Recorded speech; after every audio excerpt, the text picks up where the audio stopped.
Hello, my dear sleepy listener. Welcome to Sleepy Crown, where history's quiet tales gently carry you into dreamland. Tonight, we embark on a peaceful journey through England's greatest kings, exploring the extraordinary lives of two monarchs who forever shaped the course of English history, from Athelstan, the first true king of all England, who united the scattered Anglo-Saxon kingdoms, to William the Conqueror, the Norman duke whose bold invasion transformed England's culture, language, and destiny. We'll softly explore their remarkable stories. From Athelstan's noble quest to forge a unified realm in the 10th century, to William's dramatic conquest that would blend Anglo-Saxon and Norman traditions into something entirely new, all while discovering how these two great kings, separated by barely a century, laid the very foundations upon which all future English kingship would rest. Before you drift away into peaceful slumber, please take a moment to like this video. Leave a gentle comment about which of these two great kings fascinates you most, and subscribe to keep these soothing historical tales coming your way. So cozy up, close your eyes, and let these gentle whispers from medieval England lull you into restful sleep. If you're new here, welcome to the Sleepy Crown family. Athelstan, later known as the first king of all England, entered this world most probably during the year 893 or 894. Historical records remain silent about his exact birth date, yet one of our most valuable chronicles of his existence reveals that Athelstan had reached approximately 30 years when he assumed the throne of Wessex. This momentous occasion unfolded during the summer months of 924. Stan means stone, creating the meaning noble stone for this future monarch. Edward, a son of the legendary King Alfred of Wessex, served as Athelstan's father. This southern English kingdom held dominance throughout the 9th century and stood as the primary fortress of Anglo-Saxon. Alfred earned his title as Alfred the Great through his remarkable organization of steadfast defenses against Norse raiders and his strengthening of Wessex's foundation. When Alfred passed away in 899, young Athelstan was merely a child, and his father, Edward, ascended to become King of Wessex. Historical accounts refer to him as Edward the Elder. Uncertainty surrounds the identity of Athelstan's mother, as Edward the Elder maintained relationships with several partners, and his marital circumstances were sometimes questionable. Various historians have suggested that a woman named Egwene, about whom virtually nothing is documented, served as Athelstan's mother. However, the evidence supporting this claim remains extremely weak, as no sources written before the Norman conquest of 1066, 2 centuries after his birth, and may lack reliability. What stands clear is that Athelstan possessed numerous siblings and half-siblings. Birth occurred during a period when Britain found itself engulfed in conflict and transformation. During the Iron Age of the first millennium BC, Britain consisted of a patchwork of dozens of Celtic tribes, known in this region as Britons, who controlled small territorial patches. Much of the island had experienced unification under Roman authority from the mid-1st century AD onward, though the Caledonians of Scotland never submitted to Roman dominance. Britain represented one of the few imperial territories that witnessed a strategic withdrawal when Romans removed their legions from the country in 410 AD, seeking to prevent the complete collapse of the Western Roman Empire on the continent. as waves of Germanic and Asiatic tribes crossed the Rhine and Danube rivers into Roman territory. Following this withdrawal, Germanic groups, particularly the Angles and Saxons, invaded Britain and established their own political entities throughout the 6th, 7th, and 8th centuries. Southern England during the 9th century, expanding into the English Midlands at Mercia's expense. Although historians often label Athelstan's grandfather, Alfred the Great, as the first king of England, in reality, a fully unified and secure English state would not emerge until the 10th century. Therefore, Athelstan entered the world as a member of Wessex's royal house, though during a time when Wessex's rulers were consciously attempting to present themselves as having legitimate claims to rule all of England. This situation had become enormously complicated during the 9th century by the arrival of what are often the Norse people, who began expanding from Scandinavia, carried many names in different regions. The Danes had initially been satisfied to conduct raids against England and then return their plunder and captives to Norway and Denmark. But from the middle of the 9th century onward, they had begun settling and taking control of large portions of northern and eastern England. Historical accounts often depict the Danes as having suffered a major defeat at Alfred's hands at the Battle of Edington in 8, occurring a decade and a half before Athelstan's birth, had only succeeded in checking Danish expansion and leading some of their leaders to embrace Christianity. These accomplishments notwithstanding, Edington certainly did not result in the Danes' defeat, and much of northern and eastern England remained under the control of powerful Danish rulers for decades to come. History spanning 6.5 centuries. His apparent importance to English political history toward the end of the early Middle Ages is not reflected in the quantity of sources relating to his life. In contrast to the reign of someone like his grandfather, Alfred the Great, very few detailed medieval accounts of Athelstan's life exist. By far the most valuable source concerning his life and reign is the Gesta Regum Anglorum, or Deeds of the Kings of the English, an extensive study of Anglo-Saxon and early Norman English kings, written by the 12th century scholar and monk William of Malmesbury, a figure widely regarded as one of medieval Europe's great historians. Without William's work, for instance, we would know virtually nothing about Athelstan's youth, while he also provided the most comprehensive study of his reign. Admittedly, William was writing 2 centuries after Athelstan's life and reign. However, it becomes clear from his work that he was utilizing other sources from the 10th and 11th centuries that are now largely lost, and which would have provided testimonies about Athelstan's reign from people who lived through it or within living memory of it. William of Malmesbury's work receives supplementation from a diverse array of other source material that illuminates Athelstan's time. The Durham Liber Vitae, a confraternity book of the 9th and 10th century, Midlands and northwest of the country during Athelstan's father's reign.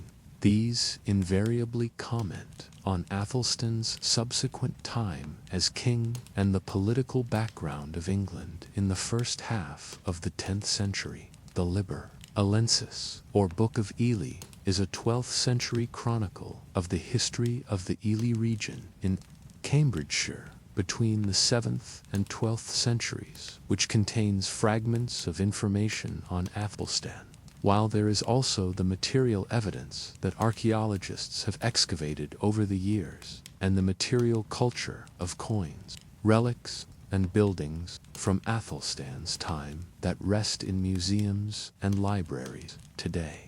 Nevertheless, considerable gaps remain in our knowledge concerning Athelstan, and as we will discover, the greatest battle that he fought and which has secured his reputation as one of the country's foremost medieval monarchs is so mysterious in many ways that, indeed, such is the fragmented nature of the information available on Athelstan's life and time as king that the first full biographical book about him was only published in 2011, a very peculiar scenario for an English monarch, most of whom have been the subjects of dozens of books over the last century or so. Historians were simply reluctant until recent times to attempt reconstructing Athelstan's life. Such was the lack of material from which to do so. From William of Malmesbury, we learn that Athelstan received favor when he was little more than an infant from his grandfather, Alfred, who presented his young grandson with valuable gifts, including a cloak dyed in rich scarlet, along with a belt that was inlaid with precious gemstones. Alfred also bestowed an ornate sword with a valuable scabbard upon his grandson, presumably before Athelstan even possessed the strength to lift it high, as the child cannot have been more than 4 or 5 years old at the time, given Alfred's death in 899, when Athelstan was just 5 or 6 years old. Athelstan also owed his education to his grandfather. Alfred the Great was more than just an effective military commander. He was also one of England's first scholar kings, and had patronized a court inhabited by some of the finest scholars of the age. Under some of these, many of them church figures, who continued to inhabit the royal households of Alfred's sons and daughters after his own death. Athelstan learned Latin and other subjects in the late 890s and into the 900s. Coins and royal portraits provide highly stylized versions of Athelstan's appearance, though we learn from William of Malmesbury that he was slightly smaller than the average height of those times, and so not much above 5 feet, while he had a thin frame and fair brownish gold hair. Although a scholarly education certainly had its merits, and would inform Athelstan's reign and government in years to come, there was still nothing more significant in medieval times for a ruler than to be able to effectively lead his followers into combat, particularly when Britain was still as bitterly divided as it was in the early 10th century. Despite the lionizing of Alfred's victory at Edington in 878, by historians of the Victorian era anxious to see in this engagement the first stirrings of the English nation, the reality was that Athelstan's father faced all of the same challenges which Alfred had. Edward controlled much of southern England and the Midlands, but a much weakened Mercia still remained as an Anglo-Saxon rival in the northwest, with the Danes controlling the kingdom of East Anglia, north of London in eastern England, and the kingdom of Northumbria dominating northern England. What was worse, new bands of Danes were also establishing themselves at points along the southern coast in the English Channel in the 900s and 910s. Edward responded to these threats effectively. During his long quarter-of-a-century reign, he managed to eliminate many of the Danish footholds in the south, while Mercia was subjugated to a large extent when Athelstan's aunt, Athelstan, became Lady of the Mercians after her husband Athelred, the Lord of the Mercians, became seriously ill in 909. He died 2 years later. Thereafter, Mercia continued as a client state of Wessex until 918, when it was united with Wessex, though the latter action did lead to the outbreak of some unrest in Mercia amongst the nobility there in the late 910s. This subjugation of Mercia allowed Edward to campaign with some considerable success against the Danes of East Anglia, and in 917 and 918 he conquered and annexed their kingdom. Athelstan served his apprenticeship as a military commander during these wars, campaigning in both East Anglia and Mercia in the 910s. While there is more than a suggestion in the sources, fragmentary as they are, that after his aunt died in 918, Athelstan ruled Mercia on behalf of his father. By that time he was in his mid-20s, a more than suitable age to serve his political apprenticeship by the early 920s. Wessex was actually in a far stronger position than it had been in Alfred's time, with southern England, London, and East Anglia, the Midlands, and the East Coast, all under Edward's rule.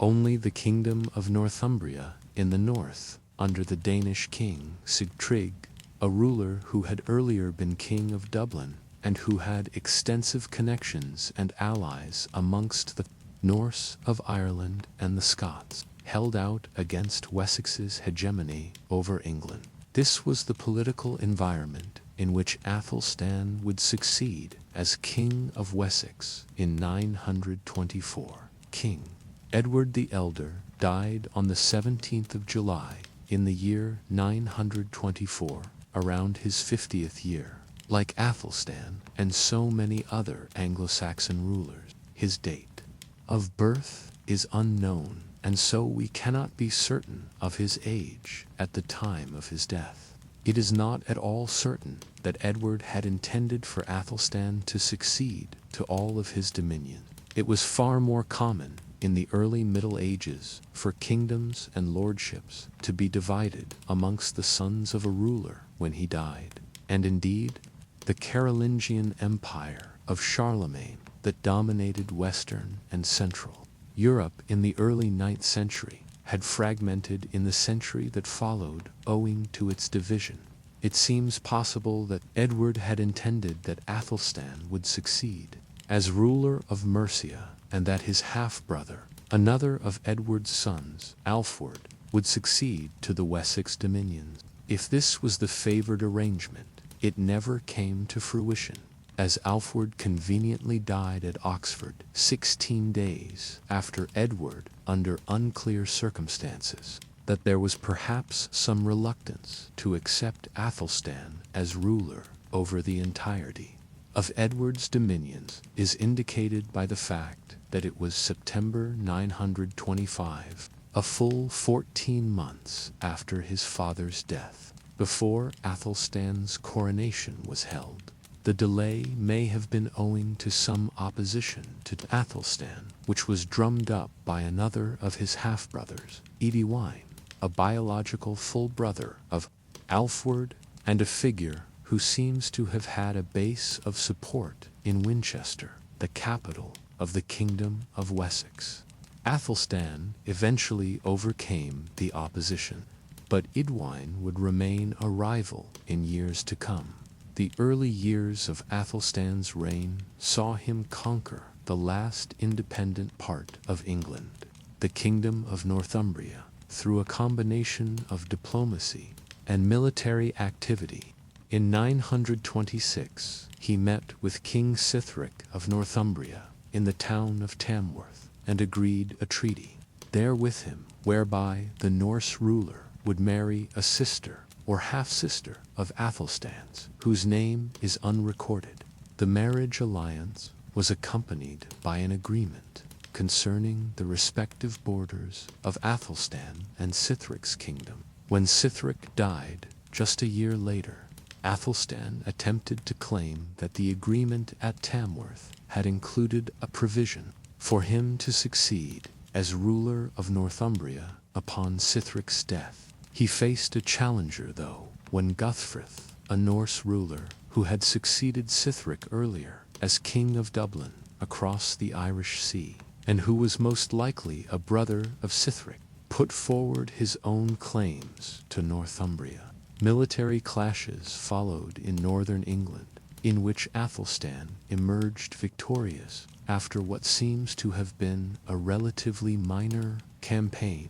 Guthfrith would continue to pose a threat, though, from across the Irish Sea, and so would his son, Olaf Guthfrithson, after he succeeded him as King of Dublin in later years. In the short term, the victory in 947 and the incorporation of Northumbria into his territories made Athelstan the first Anglo-Saxon ruler to fully unite all of what is now England under his rule.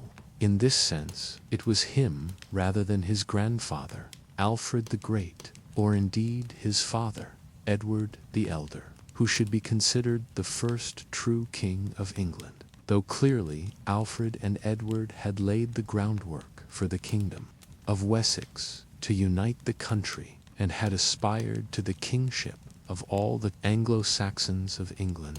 Athelstan's rise to control northern England would not go unchallenged, and the northward expansion led immediately to the birth of the border tensions, which would characterize Anglo-Scottish relations for over 600 years thereafter.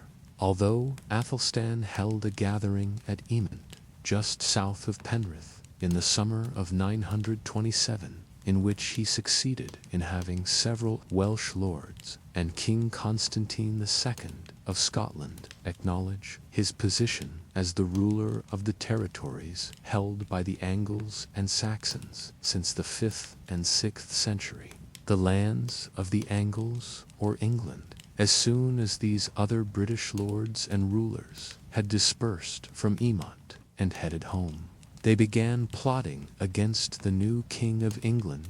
It was some years before minor border tensions flared up into full-scale war. This came in 934, when Athelstan was driven to invade Scotland and campaigned all the way north to the northeast, where a separate Norse kingdom ruled the coastal regions and the Orkney Islands. He then headed back south after devastating the countryside, burning crops and sacking villages in a brutal campaign of scorched earth. The conflict was not over, though, and there was a growing alliance now of the Scots under Constantine and several Norse powers and the Danes, such as King Olaf Guthfrithson of Dublin, preparing to launch a combined attack on Northumbria and Athelstan's other territories.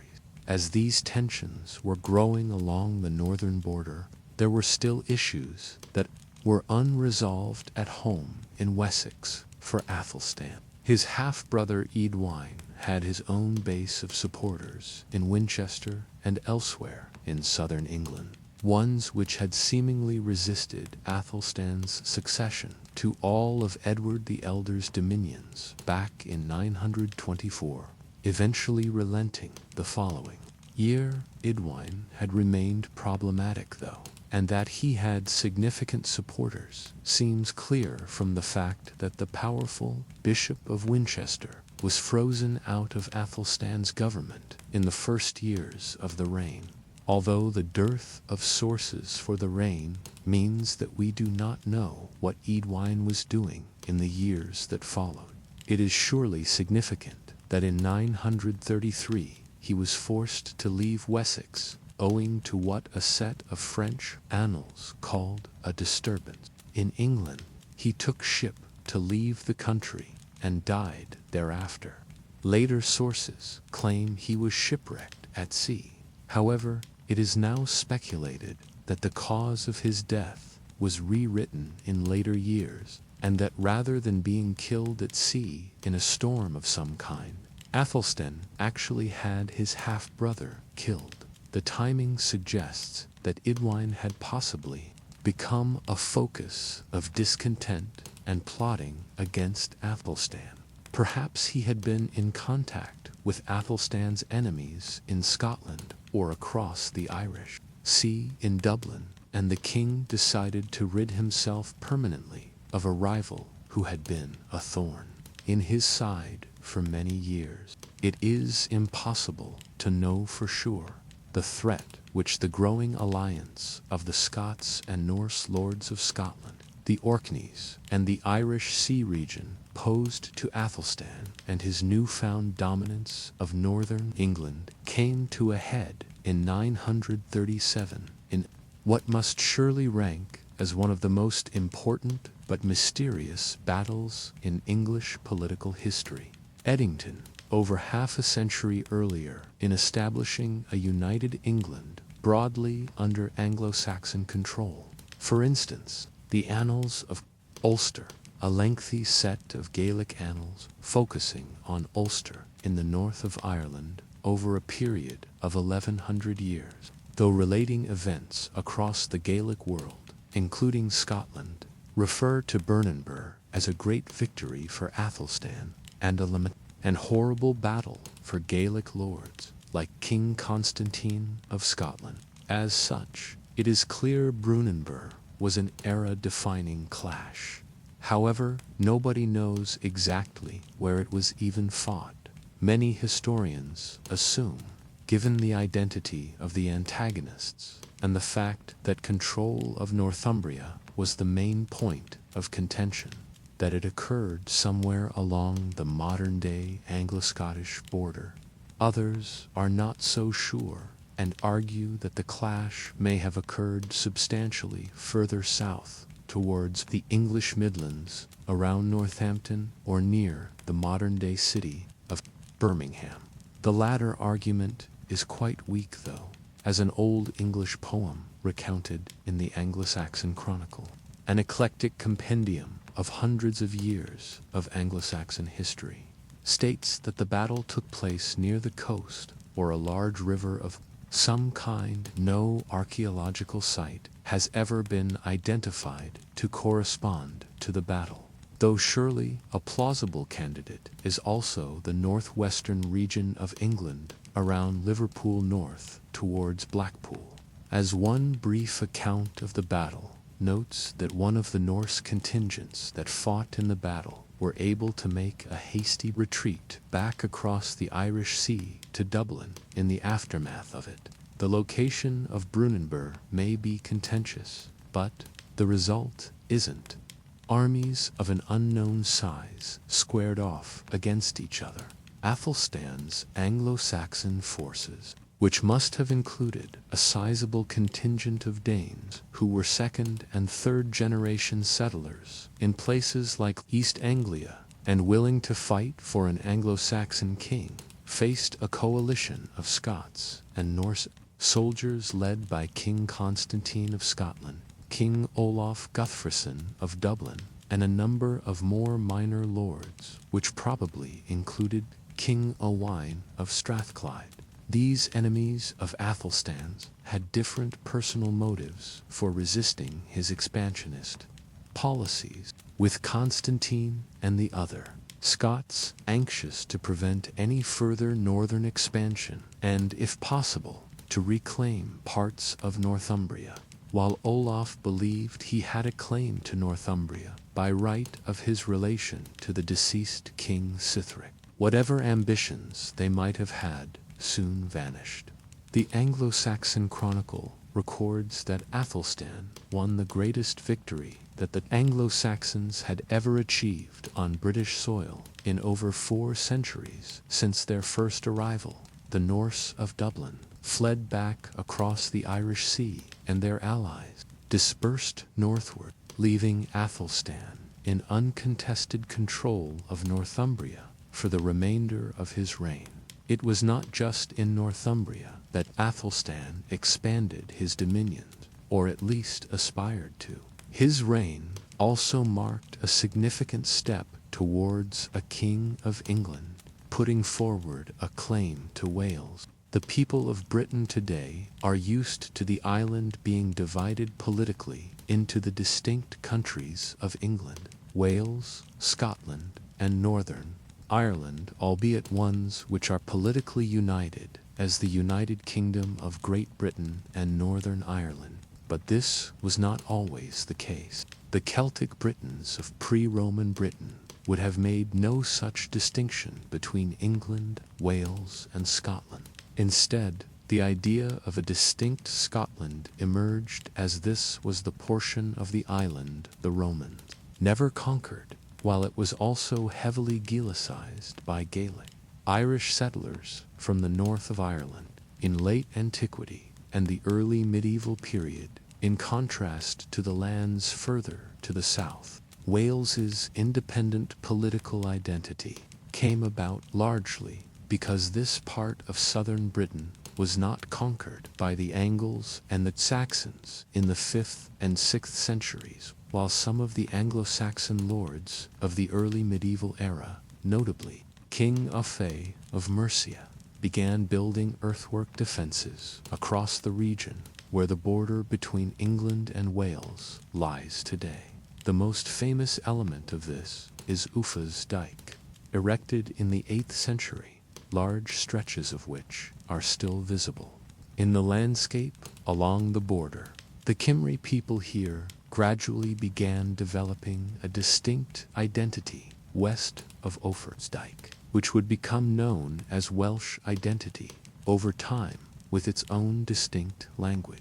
Despite these developments, the geographical proximity of Wales to England, with its very long border, made it somewhat inevitable that once an Anglo-Saxon ruler had united England in the manner which Athelstan did by 9-7, that he would try to impose his rule over Wales. Signs of Athelstan's ambitions were seen at the council he convened at Emont in 927 to have the other lords and monarchs of Britain acknowledge his control over Northumbria.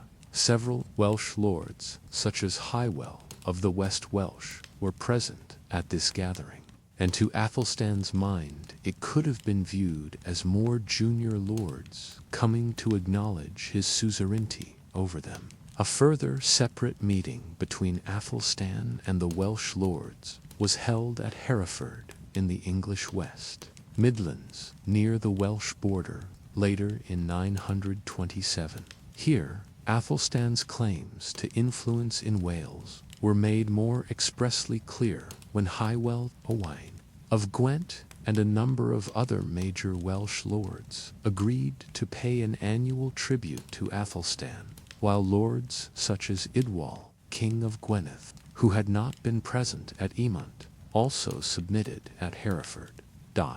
Exactly why they did this is unclear, and the lack of source material prevents us from fully determining what happened.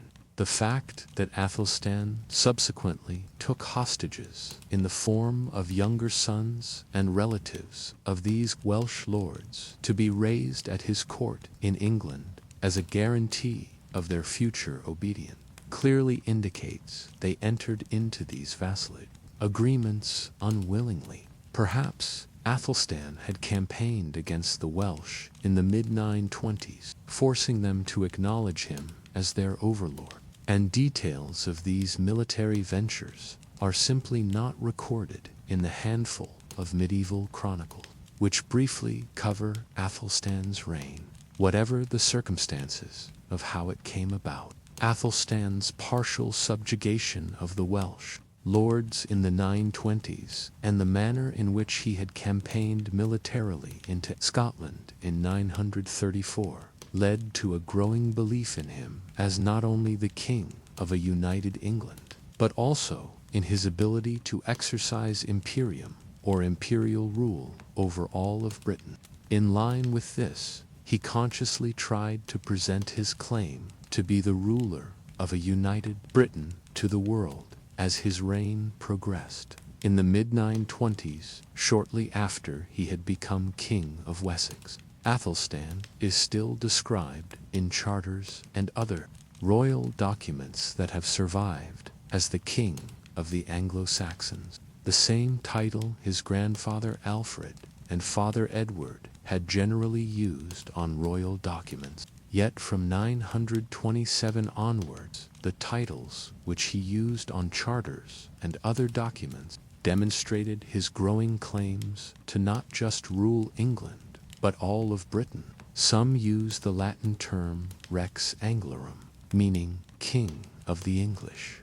Others go beyond this to use the phrase Rex Totius Britannia, King of all Britain, though other documents equivocated more, and Athelstan had himself defined in these as King of England and Guardian of Britain, an ambiguous title which acknowledged that he only controlled England, but aspired to exercise a form of imperial rule over the entirety of Britain. This is an enormously important development. The kings of England for centuries to come, particularly so in the late 13th and early 14th centuries, would aspire to universal rule of Britain. There is a direct line between Athelstan's actions in this regard and the reign of King Edward I in the late 13th and early 14th centuries, the English monarch who finally conquered Wales and nearly Scotland as well. There were other distinct new elements to the way Athelstan ruled.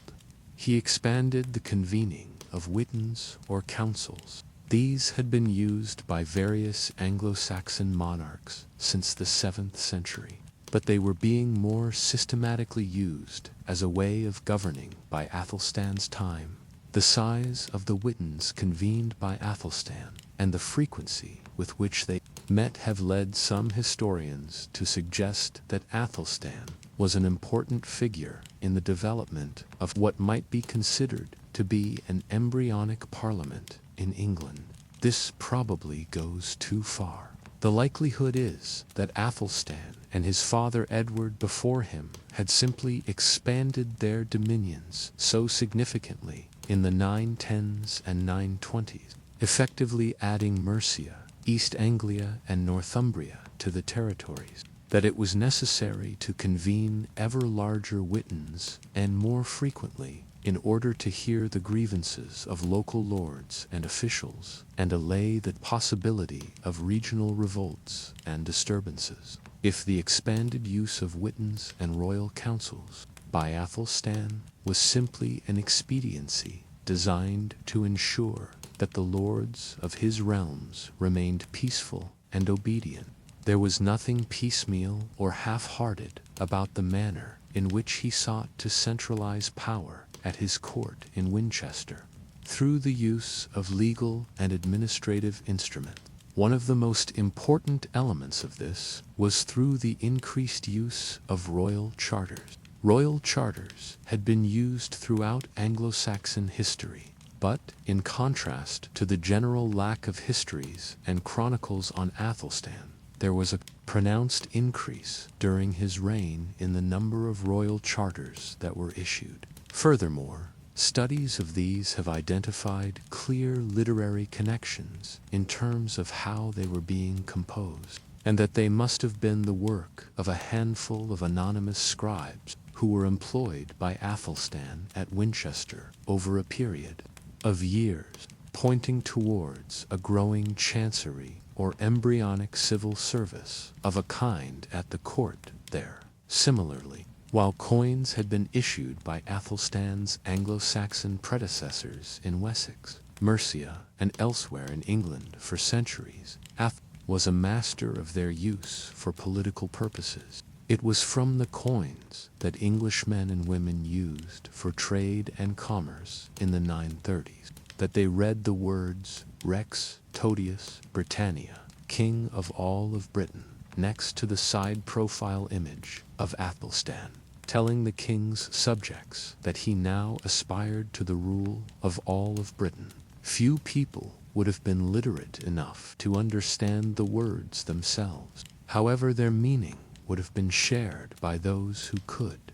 The charters that were being issued by Athelstan's government point towards his concern for a wide range of legal issues that were facing England in a time of growing government activity.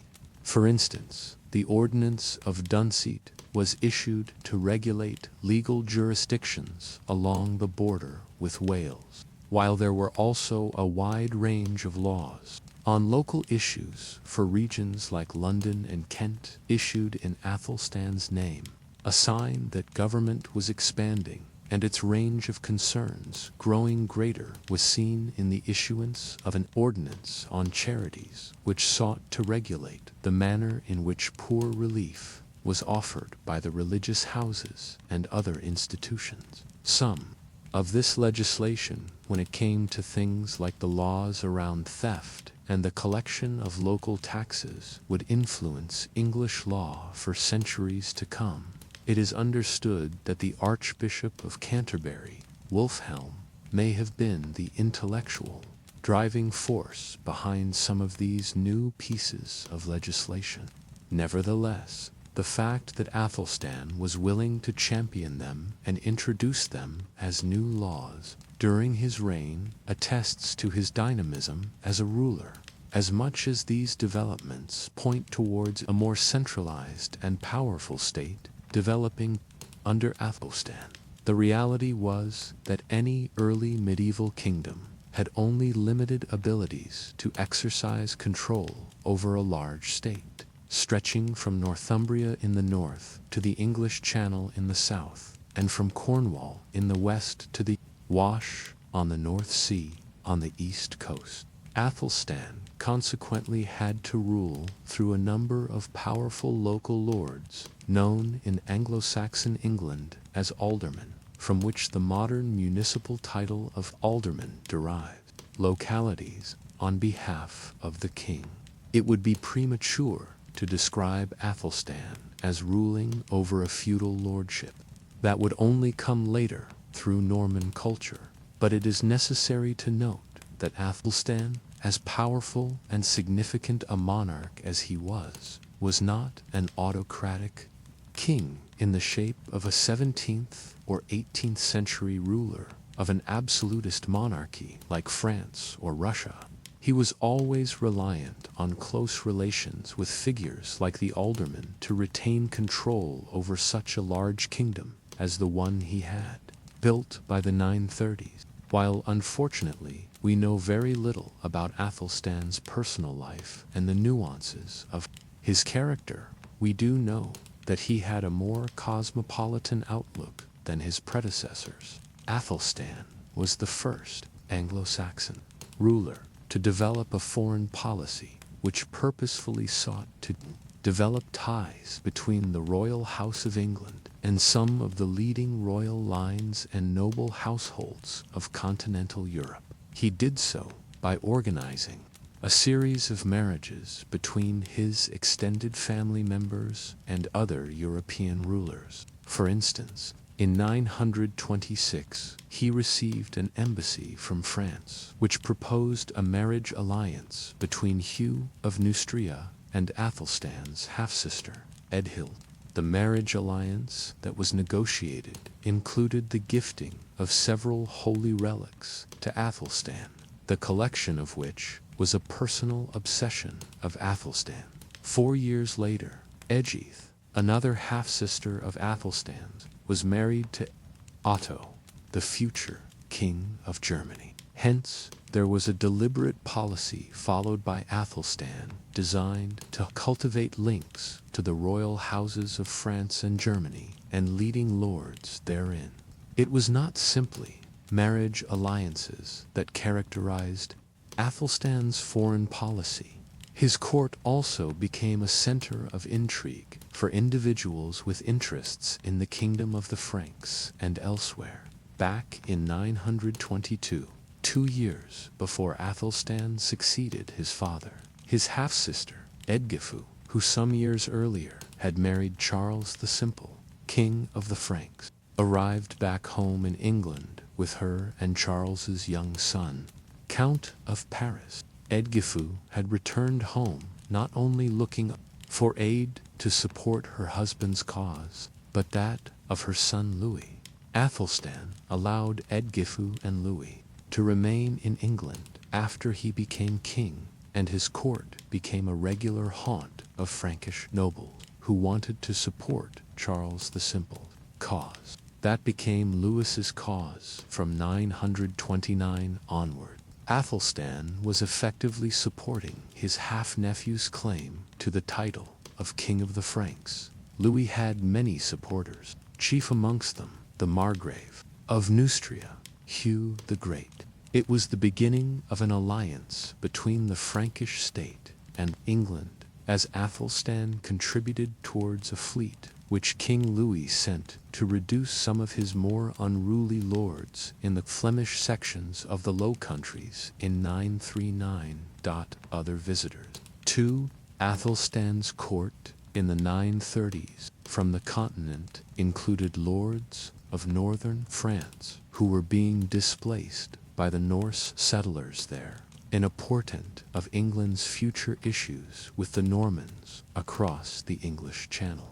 Athelstan's foreign policy, when it came to the monarchies and states of continental Europe, centered on marriage alliances, and these entirely revolved around his half-siblings and their offspring.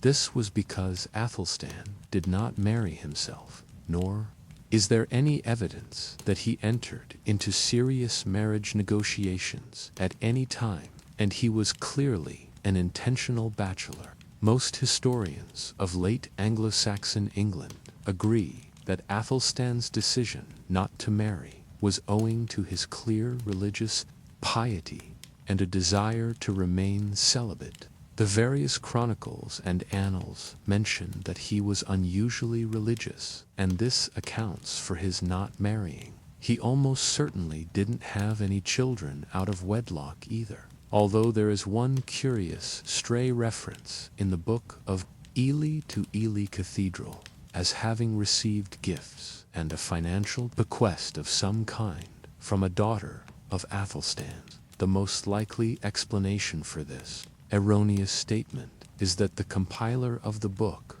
which was produced in the 12th century, some 200 years after Athelstan's time, mistook one of his half-sisters, or a niece, for the king's daughter. Athelstan's religious fervor was symptomatic of an era of growing Christianity in England. This was part of a religious reform movement which had begun under Athelstan's grandfather and which continued into the 10th century, part of which was owing to a strand of thought known as millenarianism, which perceived that the approach of the year 1000, the millennium anniversary of Jesus' birth, might herald the second coming of Christ. For instance, he founded new abbeys, those of Milton, Abbas in Dorsetshire, and Muchelney in Somersetshire being the most prominent. Other existing religious houses that benefited from his largesse included Malmesbury Abbey. Given that the main chronicler of his reign, William of Malmesbury, was a monk here 2 centuries later, we need to bear in mind that William might have been inclined to present an overly positive account of Athelstan in his portrayal of the king and his accomplishments as a monarch who had patronized Malmesbury Abbey. More broadly, Athelstan was at the center of the Benedictine reform movement of the 10th century, one which sought to revitalize the Benedictine order that dominated monasticism in early medieval Europe, but which was perceived as having become overly worldly and materialistic by the 10th century. Athelstan and other monarchs of the time called for a return to a strict adherence of the 6th century rule of Saint Benedict, a guidebook which laid down clear strictures concerning monastic behavior and observances. One of the most curious elements of Athelstan's reign and character, and one which was intimately connected to his religious piety, was his role as a relic collector. His interest in collecting ornaments which were associated with saints and even with Christ himself was so great that it was known internationally. William of Malmesbury tells us about a letter which he claims to have seen from the prior of an abbey in Brittany in northwestern France, written to Athelstan, in which he noted his awareness that relics were dearer to you than all earthly substances. This is confirmed by other sources which note that Athelstan hired individuals whom he sent to travel around continental Europe in search of religious relics that could be acquired and brought home to England. Some of the figures involved were leading clerics, including the Bishop of Worcester, Cenwalde, who visited Germany on business of this kind. Amongst the most famous of the relics believed to have been acquired were the Holy Lance or Spear of Destiny, the weapon which was said to have been used to pierce the side of Jesus crucified on the cross by a Roman soldier who wanted to confirm that he was, in fact, dead, as well as the sword of Constantine, a blade which was believed to have had pieces of the true cross embedded into the hilt. The authenticity of such relics is of course dubious. There were many different versions of the Holy Lance floating around Europe in medieval times, and enough pieces of the true cross to have made up a small forest. These two relics were allegedly deposited at Malmesbury Abbey, where they acted as major attractions for religious tourists and pilgrims, while other churches and abbeys received equally peculiar relics acquired by Athelstan, including the alleged arm and crosier of Saint Samson, who was believed to have played a prominent role in Christianizing Brittany, Cornwall, and parts of Wales in the late 5th and early 6th centuries. Following in the footsteps of his grandfather, Alfred patronized the development of a learned court, where scholarship played an important role. All of this followed in the vein of the Carolingian Renaissance, a movement fostered by Emperor Charlemagne at his court in Aachen, in western Germany in the 790s and 800s, when he had sought to restore learning and the arts in a way not seen since the demise of the Roman Empire, while England was not yet producing indigenous scholars of the likes of William of Malmesbury, who, in the 12th century, was believed by some to be one of the most learned men in Christendom. Court did become a haven of expatriates from Europe who came to write and work at Winchester, evidently being offered generous terms by the English king to relocate. The fragmentary details of them indicate, based on their names alone, that several were German, though some were also Norse, notably the Icelandic poet Ejosk the Grimson, who must have visited England, at least briefly, as a few lines of a poem he wrote in praise of Athelstan have survived. The most accomplished of all the scholars who came to Athelstan's court was undoubtedly Israel the grammarian, a figure of shadowy origins who may have hailed from Ireland, France, or Germany, but who had spent many years at Rome, establishing himself as one of the foremost scholars of 10th century Europe, a polymath who dabbled in poetry, philosophy, religious commentary, literature, and even wrote a treatise on an obscure medieval board game called The Game of the Gospels. He was one of the few individuals at that time in Europe who was an accomplished Greek scholar and knowledgeable of the Greek religious philosophy called Neoplatonism, a movement which had emerged in late antiquity and which, in many ways, influenced the early Christian church. Athelstan's patronage of a learned court and activities as a relic collector extended to acquiring a library of valuable books and manuscripts, which he then donated to leading religious houses around England. Books were an enormously valuable commodity in early medieval England, particularly vellum copies of the Bible, where they were copied out ornately. The provenance of some of these indicate they were acquired from religious houses in the Low Countries and other parts of the continent by Athelstan, often after being copied out over a period of years by skilled scribes. A common theme running through several of the manuscripts associated with Athelstan is that they featured stories of Saint Cuthbert or dedications to the saint. Cuthbert was an Anglo-Saxon saint associated with Lindisfarne Abbey, and the Northumbria region of northern England in the 7th century. Athelstan was particularly keen to associate himself with Cuthbert, and even visited his shrine in 934 while heading north to campaign against the Scots. His intention in doing so was almost certainly to create a public association between himself and a saint that was so intimately connected with Northumbria, the better to assert his right to rule over northern England, the last part of Athelstan's reign.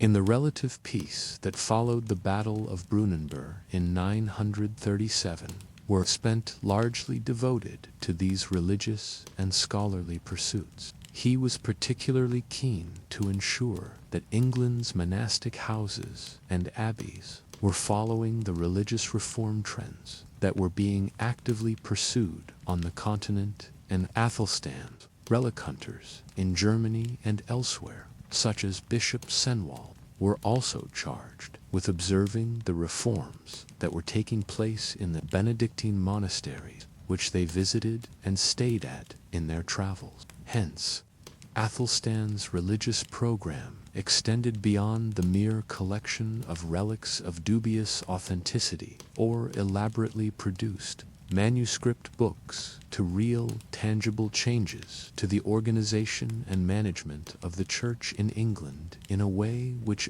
impacted on the daily lives of his subjects. It was a sign of how successful his construction of a unified kingdom, which stretched from Northumbria to the English Channel, had been that Athelstan was able to devote his final years to something other than warfare. It would, however, prove all too brief a period of peace for England. Athelstan died while in Gloucester, in the core of his Wessex dominions, on the 27th of October, 939. He would have been in his mid-40s, hardly in old age, though advanced enough by early medieval standards that it may have been owing to a fairly normal illness, and there is no suggestion that his premature death was the result of any foul play. His burial broke with the pattern which had been established for several centuries by rulers of Wessex and the West Saxons, in that he was not interred at Winchester. This was the old capital of Wessex, and the royal centre, where most kings had been buried for several centuries, and where the remains of many are still found in bone chests, today lying on top of stone screens just above the main nave of the cathedral. Instead, Athelstan was laid to rest at Malmesbury Abbey in Wiltshire. He may have been seeking to break with the traditions of his ancestors, who had been rulers of Wessex, and to establish a new tradition for the kings of a united England. William of Malmesbury provides an unusually, no doubt enthused by Athelstan's patronage of the abbey. He himself was a monk at 2 centuries later, describing how the many relics which Athelstan had acquired during his reign were carried before his coffin as he was entombed at Malmesbury, while many funerary goods of gold and silver were laid to rest with him. Athelstan's death cast open the succession question.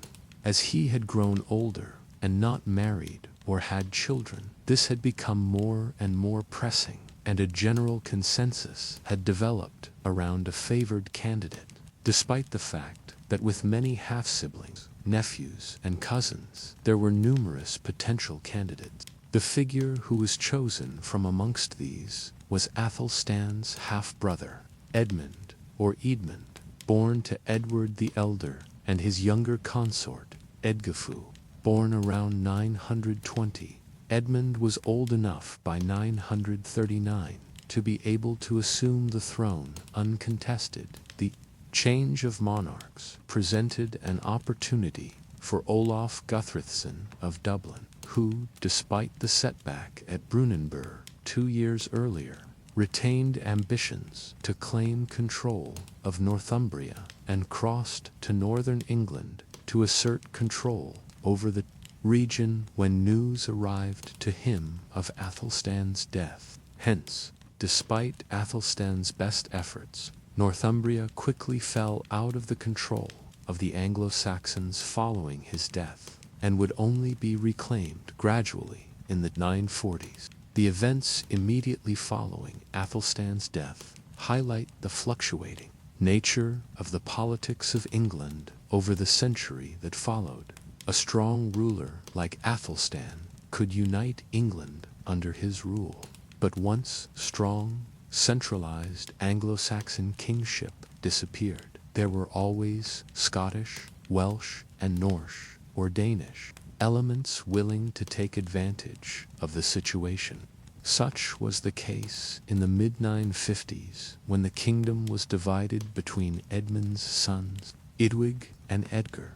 Decades of internal struggles in the second half of the 10th century allowed for a resurgence of the Danes in England, and by the early 11th century new contenders had arisen to rule England, some hailing directly from either Denmark or Norway. Indeed, such was the ongoing nature of the Danish influence over Britain that in 1016 a young Danish warlord by the name of Canute, or Canute, was able to establish himself as King of England. He subsequently succeeded to the thrones of Denmark and Norway in 1018 and 1028, making England just one piece of a composite North Sea empire. All of this points to the fact that while Athelstan was able to unite England for a time under Anglo-Saxon rule, the threat posed by the Danes and other Norse groups never fully subsided until the Norman conquest of England from 1066 onwards brought a unifying power to the country. When it did, they were also Norse to a large extent. The Normans might have come to England from northern France, but they were ultimately the descendants of Vikings who had settled along the lower reaches of the River Seine in the late 9th and early 10th centuries, right around the time that Athelstan was growing up and preparing to succeed his father. There is no denying that King Athelstan was one of the most important early rulers of England. Along with his grandfather, Alfred the Great, and his father, Edward the Elder, he was part of the critical process between the mid-9th and the mid-10th centuries, whereby the Kingdom of Wessex in the south of England united modern-day England. Under Anglo-Saxon rule by conquering Mercia, the Kingdom of East Anglia, and the Kingdom of Northumbria, he achieved this largely by 927. And then confirmed his control of the north of England through victory in the decisive Battle of Brunanburh in 937, a reign-defining military clash which we have surprisingly few details about. And he wasn't vital, just in terms of unifying England and having a claim to being the first true king of England. He also laid down immediately upon uniting England the claims to universal rule over Britain which the kings of England would exercise for centuries to come, seeking to overawe the Welsh lords in a manner which prefigured the English conquest. England entered into marriage alliances and dynastic relationships which would create entanglements between England and countries like France in centuries to come, while domestically he laid down the roots of the creation of England into the most centralized and effectively administered kingdom in Western Europe by the 12th and 13th centuries. In short, while we are frustratingly hampered by a lack of detailed sources for Athelstan's life and reign, there is no denying from what we do know about him that Athelstan was one of the most important Anglo-Saxon monarchs in England prior to the Norman conquest. Close your eyes now, dear listener, and let the echoes of 10th century England carry you gently into peaceful sleep. Tomorrow, we'll continue our journey with part 2, where we'll discover the Norman conquest that would forever change the course of English history. Until then, may your dreams be filled with the quiet strength of England's first true king. Sleep well. William, later known as William the Conqueror, entered this world at Falaise in the Normandy region of northern France. Sometime during either 1027 or 1028, the De Obitu Wilhelmi, meaning on the death of William, which was composed in the late 11th century to commemorate William's passing in 1087, declared that he was 59 years of age when he died.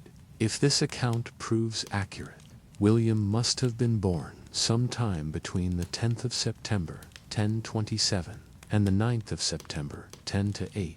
Like many other noblemen of the High Middle Ages, William's family did not employ a surname, and since his epithet of the Conqueror was one which he acquired much later, we should regard him for the first 40 years of his life as simply William of Normandy. Robert of Normandy served as his father, who, in 1027, around the time of William's birth, had ascended to the position of Duke of Normandy, ruler of the large Duchy of Normandy in northwest France, which dominated the valley of the river Seine as it flowed outwards from Paris into the English Channel. His mother was a woman named Herleva, whose precise background remains unclear. One story suggests that she was a servant of the ducal household at Falaise, others that she was the daughter of a tradesman from the town. One of William's recent biographers has proposed she was a daughter of one of the senior ministers of the Dukes of Normandy. Yet, although Herleva's background is uncertain, there is no doubt that her liaison with Robert of Normandy was not within the confines of marriage or recognized by the church. Accordingly, William was not a legitimate child, and although he would succeed his father, he was nevertheless regularly referred to throughout his life as bastardus, or the bastard, in reference to his illegitimacy.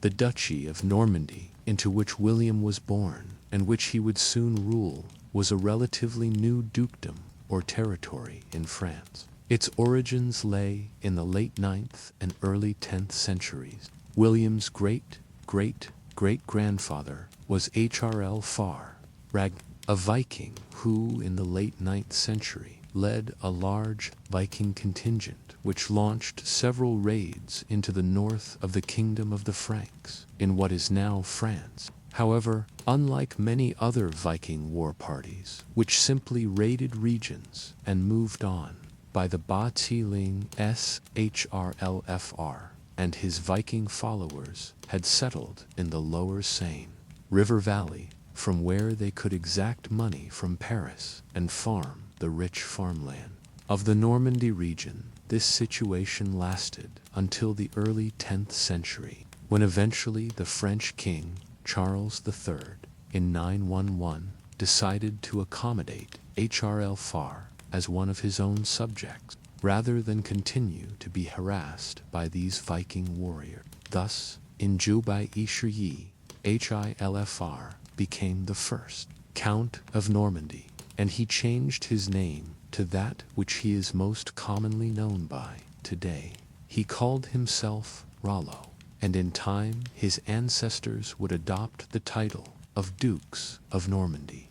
He was also baptized, beginning the process whereby these Norse settlers in northern France converted to Christianity in the course of the 10th century. Thus, William was born into a Norse family, but one which had rapidly for instance, they adopted the languages and culture of their new homeland, speaking French and Latin and employing laws which were partially Germanic and partially acquired from the civil law of the Romans as it was passed down to the Frankish kingdom.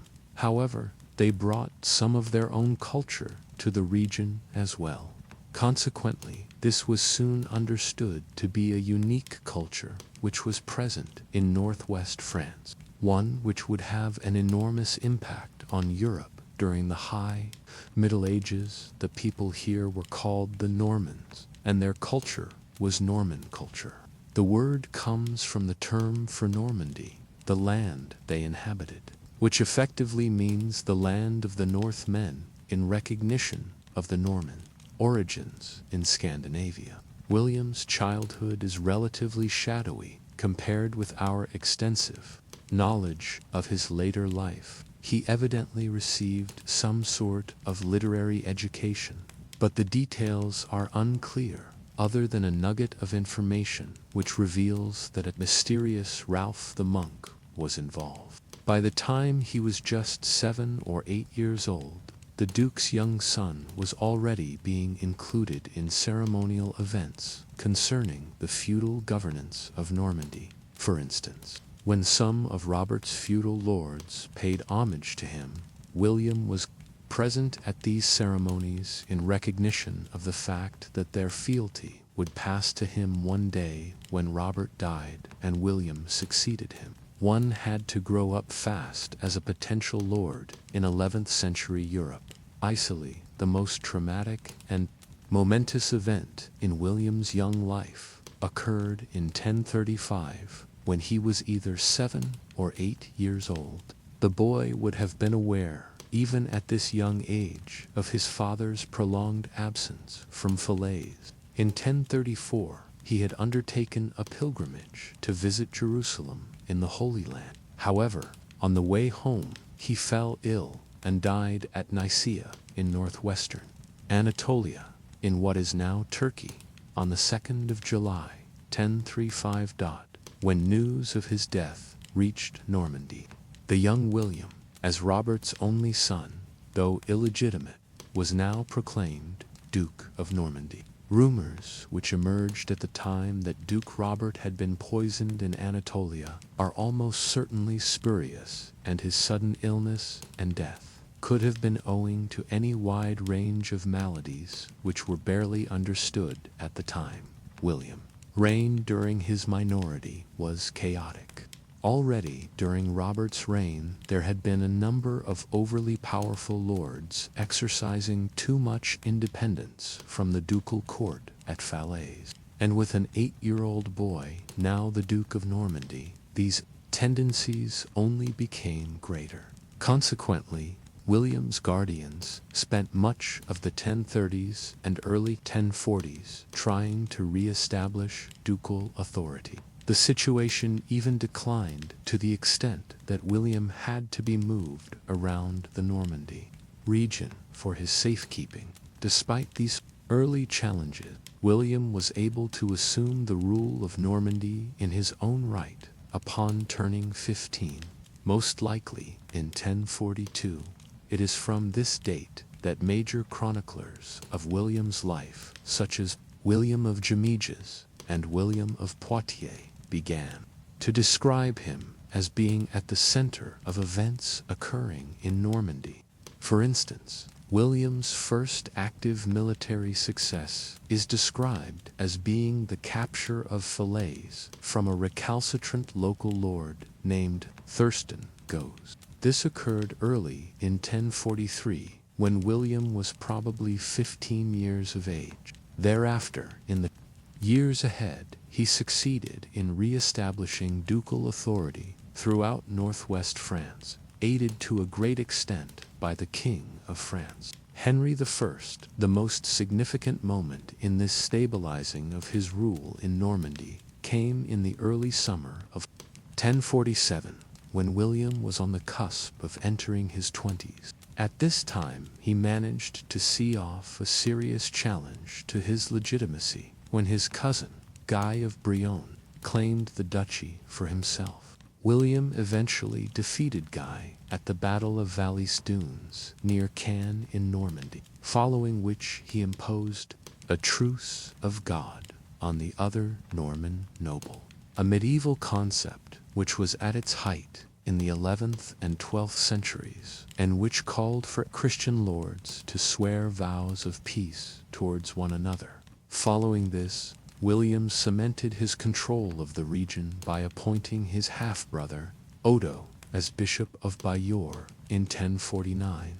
a major position in western Normandy. Throughout their accounts of these events of the 1040s, William's biographers and chroniclers, typically monks and other religious figures, writing in his own day or shortly afterwards in the late 11th and 12th centuries, were at pains to suggest that the young duke was a major driving force in the reform of the duchy and the consolidation of power in his own hands in the 1040s. However, whether these accounts were exaggerated later or not is open to some dispute.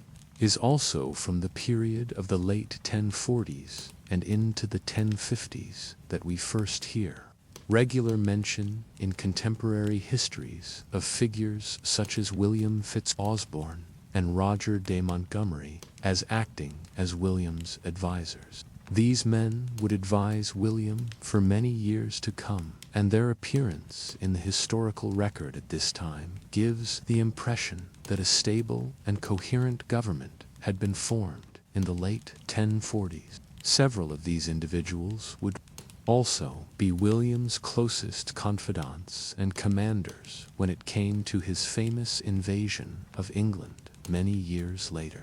Thus, by mid-century, William had strengthened his control over Normandy and ended the instability which had characterized the region since the early 1030s. Having done so, William's thoughts turned towards securing his line. In 1050, he married Matilda of Flanders, the daughter of Count Baldwin of Flanders in what is now southern Belgium.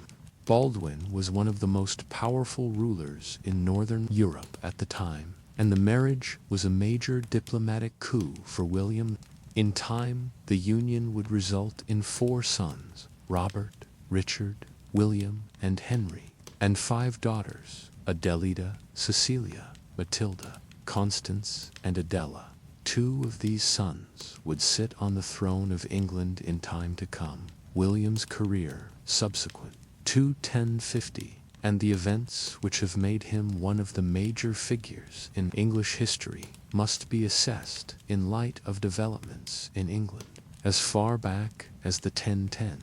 In 1013, Sweyn Forkbeard, the king of Denmark and ruler of the Danes, a Norse people who had been raiding Britain extensively since the 980s, conquered England and usurped the throne from King Tellard, the head of the Wessex line of kings. Although Tellard quickly fought back and resumed the kingship in 1014, he died in 1016, making his son, Edmund Ironside, the new king. However, Edmund was now cast into a new war with the son of Sweyn Forkbeard. Canute, by the end of 1016, had managed to seize control of much of England from Edmund, and when the Wessex king died in November, Canute proclaimed himself king of all England, a powerful ruler who now reigned over a North Atlantic empire stretching from England east to Denmark and north. He would rule until 1035 and was remembered as Canute the Great. Despite Canute's ascendancy, the Wessex line was not wholly defeated. In 1016, Lelred's other son and Edmund Ironside's brother, Edward, fled with the rest of the family across the English Channel. They found refuge at the court of the Dukes of Normandy, where they acted as kings of England in exile and were afforded many honors by William's grandfather and father in the 1020s and 1030s. Then, in the early 1040s, just as William was entering his early manhood and preparing to rule in his own right, the situation changed again in England. Canute was succeeded in 1035 by his son, Harold Harefoot, who subsequently died in 1040, only to be succeeded by another son of Canute's, Harthacnut. However, Harthacnut was a young man without an heir who was also suffering from some unspecified illness, possibly tuberculosis. Accordingly, in 1041, he made preparations for the succession should he die. His dispensation for England was that Edward, now known by the byname the Confessor, owing to his religious piety, should return from Normandy and succeed him as King of England should he die without producing an heir. This subsequently occurred the following year. Thus, the Wessex line of kings was restored in England. In 1042, Edward did not quickly forget the support he had received from the Dukes of Normandy and the honors they had been afforded in northern France throughout his and his family's long exile in the quarter of a century after 1016. Although there is a substantial controversy over these events, it is very possible that in 1051, when a crisis arose in England between Edward and the powerful Anglo-Danish House of Godwin, the king promised William of Normandy that he would succeed him as King of England following his death, Edward being without a legitimate heir and largely leading a celibate life. There is substantial reason to believe that this promise was actually made in 1051. Many of our most important sources for William's life attest to it. For instance, the Gesta Wilhelmi, or Deeds of William, written by William of Poitiers around 1066, and the Gesta Normanorum Ducum, or Deeds of the Dukes of the Normans, compiled by William of Jumiges around Ealing-Teeling. Both include this version of events. However, these could be dismissed as having been written after William had made his claim to the throne of England and conquered the country, and as such might be deemed politically biased. But there is also evidence from the Anglo-Saxon Chronicle, a long history of England in the Middle Ages, which predates William becoming king. Recent studies have proven that the relevant sections of the Chronicle detailing Edward's promise to William were written in the 1050s or early 1060s, before William became King of England. Consequently, the author would have had no political reason to include this version of events if it was not true. There is then every reason to believe that Edward did in fact make William his heir in 1051, and that the Norman duke's claim to the throne of England was authentic and strong as a result. Whatever the truth of these matters, their material significance, for William would not become a concern for another 15 years, as Edward lived well into the 1060s. In the interim, William faced further challenges at home in Normandy, despite his earlier alliance with Henry I of France. William clashed with the French monarch on several occasions in the 1050s, a result of the splintered and decentralized power arrangement which predominated in France throughout the 11th century. Several invasions of Normandy were undertaken by Henry between 1053 and 1057, but when William won a substantial victory against the king and his allies at the Battle of Varaville in August 1057, the tide was turned. William now went on the offensive against Henry, and when both the king and his foremost ally, Geoffrey, Count of Anjou, died in 1060, William was able to impose his power throughout northern France. In 1063, he even managed to bring the entire county of Maine, a substantial French province, to the south of Normandy under Norman rule. This brought extensive additional resources under William's control, which would aid greatly in his invasion of England. A few years later, one of William's most significant building projects also dates to this time. In 1062, he and Matilda began their patronage of the construction of a new church and nunnery in the town of Caen in Normandy. The complex was originally intended to consist of two main buildings: the Abbey aux Dames, or Women's Abbey, intended for a group of Benedictine nuns, and the Abbey aux Hommes, or Men's Abbey, devised as a monk's abbey. Eventually, the wider complex would become known as the Abbey of Saint-Trinette and stood throughout the late medieval and early modern periods as one of the most impressive religious establishments in northern France.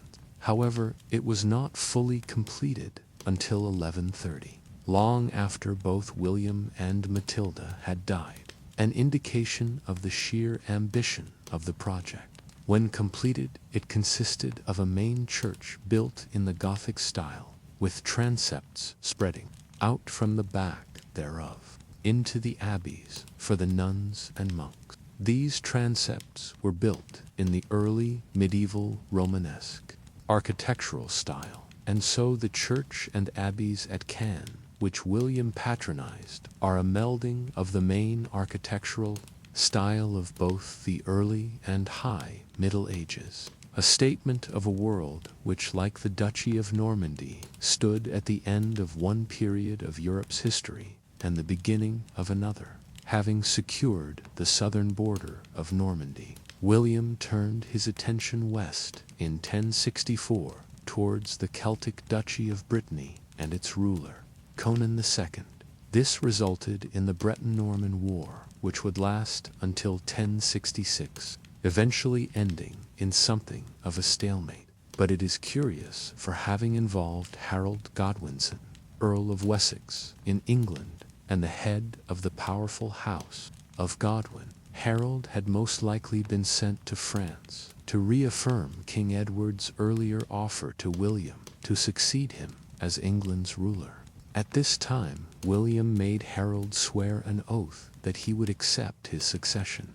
This latter event is vividly depicted on the Bayeux tapestry, a 70-meter-long cloth tapestry produced in the 1070s and which still survives today. It depicts the events leading up to William's claim to the English throne and his subsequent invasion of England in 1066, housed today in the Bayeux Tapestry Museum in the town of Bayeux in Normandy, in northern France. It is a remarkable survival and a striking record of William's ascent to the kingship of England, or at least how he wished people to understand how he had risen to the kingship.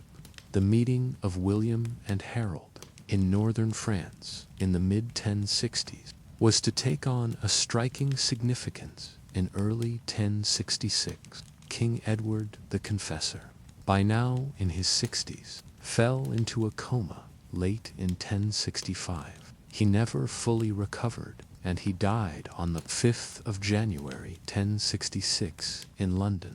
He still had no clear heir, and Edward's lack of clarity and indecision over the succession now opened a window of opportunity for Harold. The following day, on the 6th of January, the Anglo-Saxon Witan, the assembly of Anglo-Saxon and Danish lords and members of the ruling class of England, met and proclaimed Harold as the new King of England. The stage was now set for a major showdown with William. Within weeks, plans were underway in Normandy for William to enforce his claim as Edward's successor. Indeed, it is almost certain that William had been preparing politically and militarily for Edward's death throughout the 1060s. Hundreds of warships and transport boats were now gathered or placed under construction in the ports of northern France, and William reached out to his recently acquired subjects and allies from across northern France to aid him in his invasion. A debate has arisen in recent years as to how William actually prepared his invasion force. This was, by some standards, the largest amphibious invasion and action undertaken anywhere in Western Europe since the days of the Roman Empire. But the Romans were the dominant power of the known world at the time, and capable of massive logistical operations, whereas William was the duke of a minor principality in northern France by comparison. How then, many medievalists and historians have wondered, did William prepare such an invasion force and transport it across the English Channel in such a short period of time.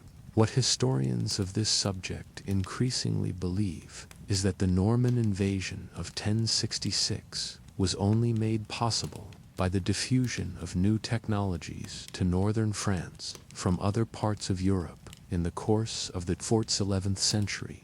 For instance, William's army would have involved upwards of 3,000 war horses. Studies have concluded that the kind of longships and galleys used in the North Atlantic during the early Middle Ages simply could not have carried these across the English Channel in anywhere near the necessary amount of time for him to have carried out his campaign in 1066. Instead, William was relying on a specific type of ship for transporting horses, the design of which had reached Normandy from the Byzantine Empire in the eastern Mediterranean in the first half of the 11th century.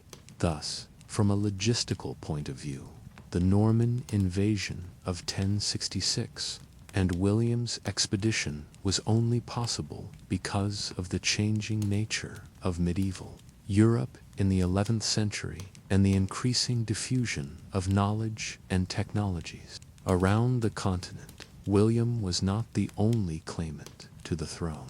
Harold also faced a challenge from his own brother, the Earl of Northumberland, Tostig. As the Earl of a large domain in northern England and a member of the powerful House of Godwin, Tostig had his own considerable support to claim the throne. He had already been implicated in a rebellion in the north in 1065, prior to Edward's last illness and death. Now, in 1066, he clashed directly with Harold, who banished him from England. Tostig spent the spring and summer months scheming with various foreign powers in the world of the North Atlantic. He took refuge with his brother-in-law, the Count of Flanders, Baldwin V, who gave him financial and military support to raid southern England in the summer. Tostig even considered allying with William, but eventually he looked further east to Norway, and at some point in the summer of 1066 he made contact with King Harold, Hardrada of Norway, and convinced the Norse monarch to lay his own claim to the English throne.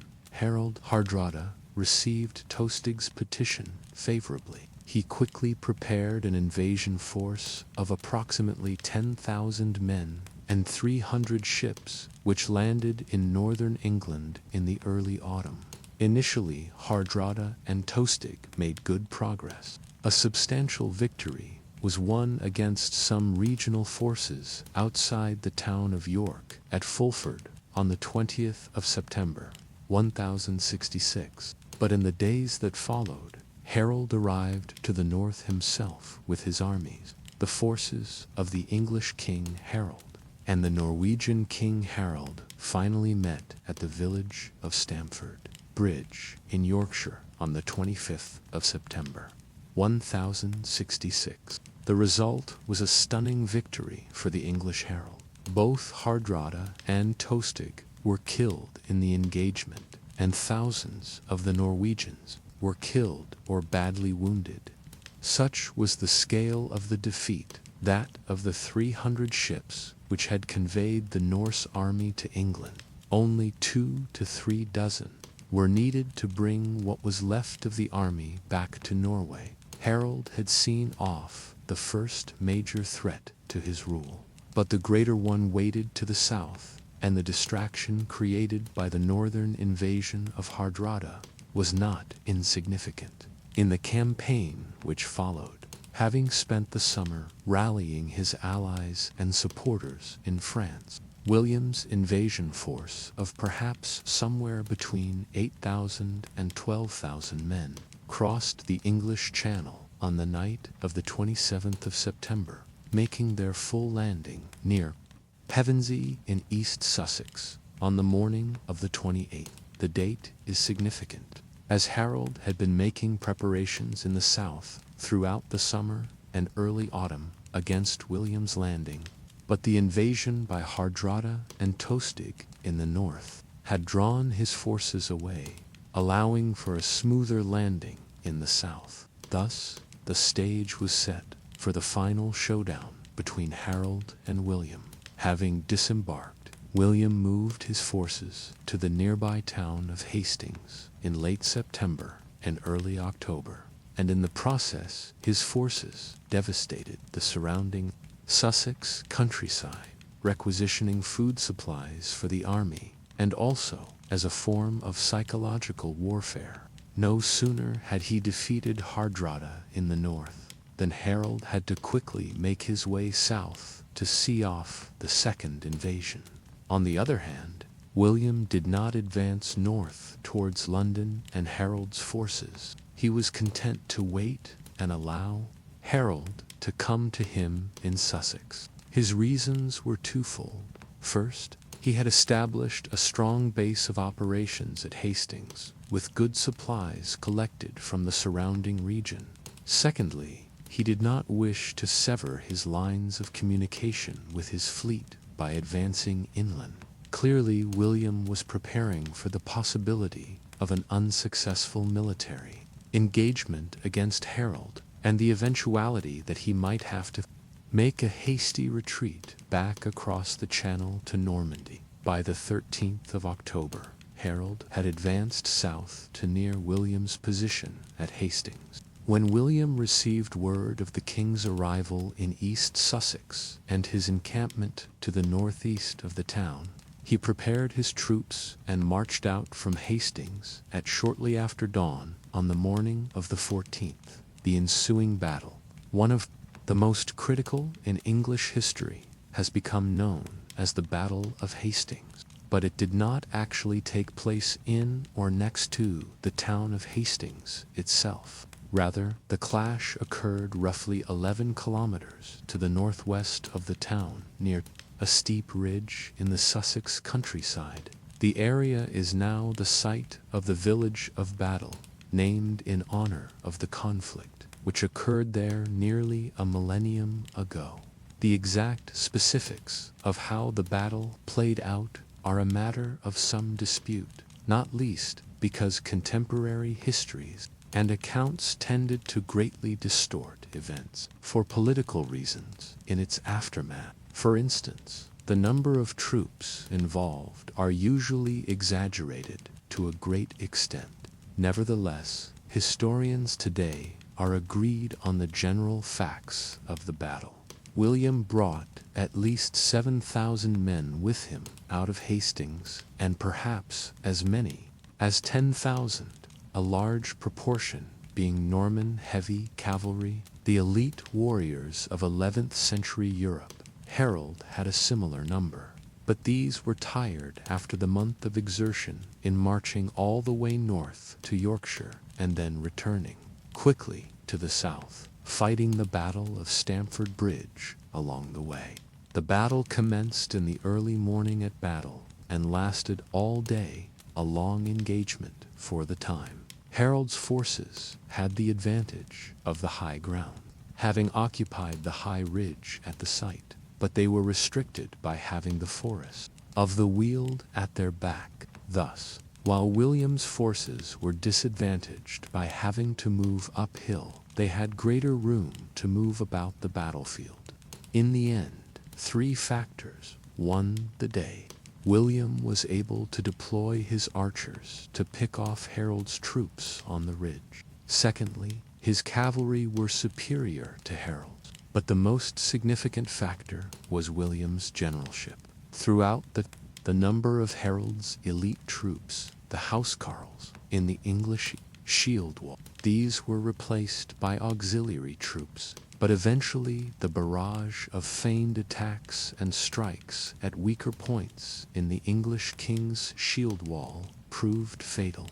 It was during one of these feigned retreats late in the day that Harold himself was struck down and killed. With the king dead, the Anglo-Saxon and Danish forces allegedly broke. Many fled and others surrendered.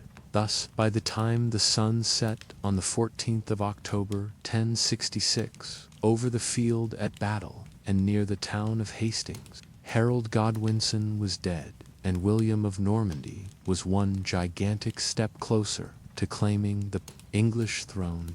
Any assessment of the Battle of Hastings does also need to bear in mind the adage that history is written by the victors. Our sources for the battle, and indeed much of the wider Norman conquest of England, come almost exclusively from Norman writers who were sympathetic to William and naturally critical of Harold, or from other sources such as the Bayeux Tapestry, which were unequivocally pieces of propaganda designed to extol William's victory. For instance, many sources suggest that Harold was killed late in the battle when an arrow hit him in the eye, but others suggest he died early on in the conflict. Whatever the chronology of this, nearly all contend that Harold's army began to collapse and flee once their king was killed, suggesting a disordered and poorly trained body of troops. But others still,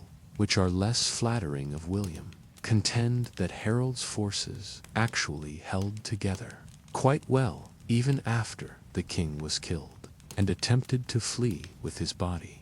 Others are vague about the actions of the Normans. For instance, the battle largely concluded with the Normans pursuing some of Harold's forces to a site known as Malphas, or the Evil Ditch.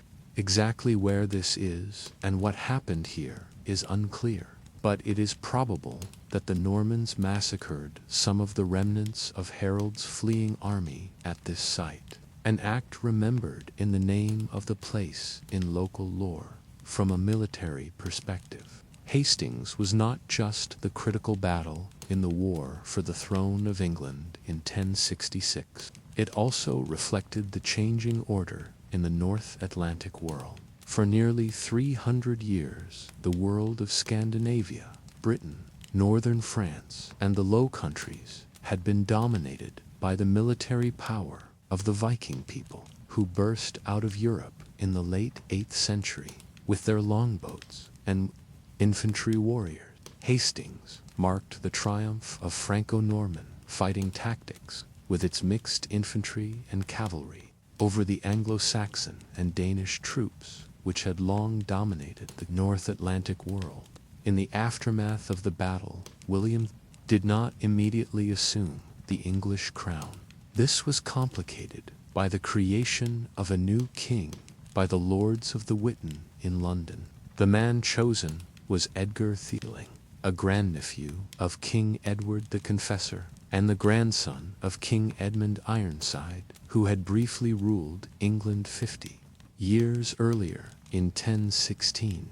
When news of Harold's defeat and death at Hastings reached London in the days that followed, a decision was taken to proclaim Edgar, a boy of perhaps 13 years of age at the time, as the king. Edgar's reign would be one of the shortest in English history. In the immediate aftermath of the Battle of Hastings, William proceeded cautiously, securing the towns of Dover, Canterbury, and Winchester before making any attempt to seize London. By this means, he secured the South and the Midlands and isolated the supporters of the puppet king in the capital. Just weeks later, as William's armies advanced towards London, the supporters of the young king made the decision not to continue the charade of pretending William could be resisted. The boy king and his supporters met with William not far from the capital in early December. Here an agreement was reached, which allowed Edgar to abdicate peacefully. This action and the seizure of London completed the initial Norman conquest.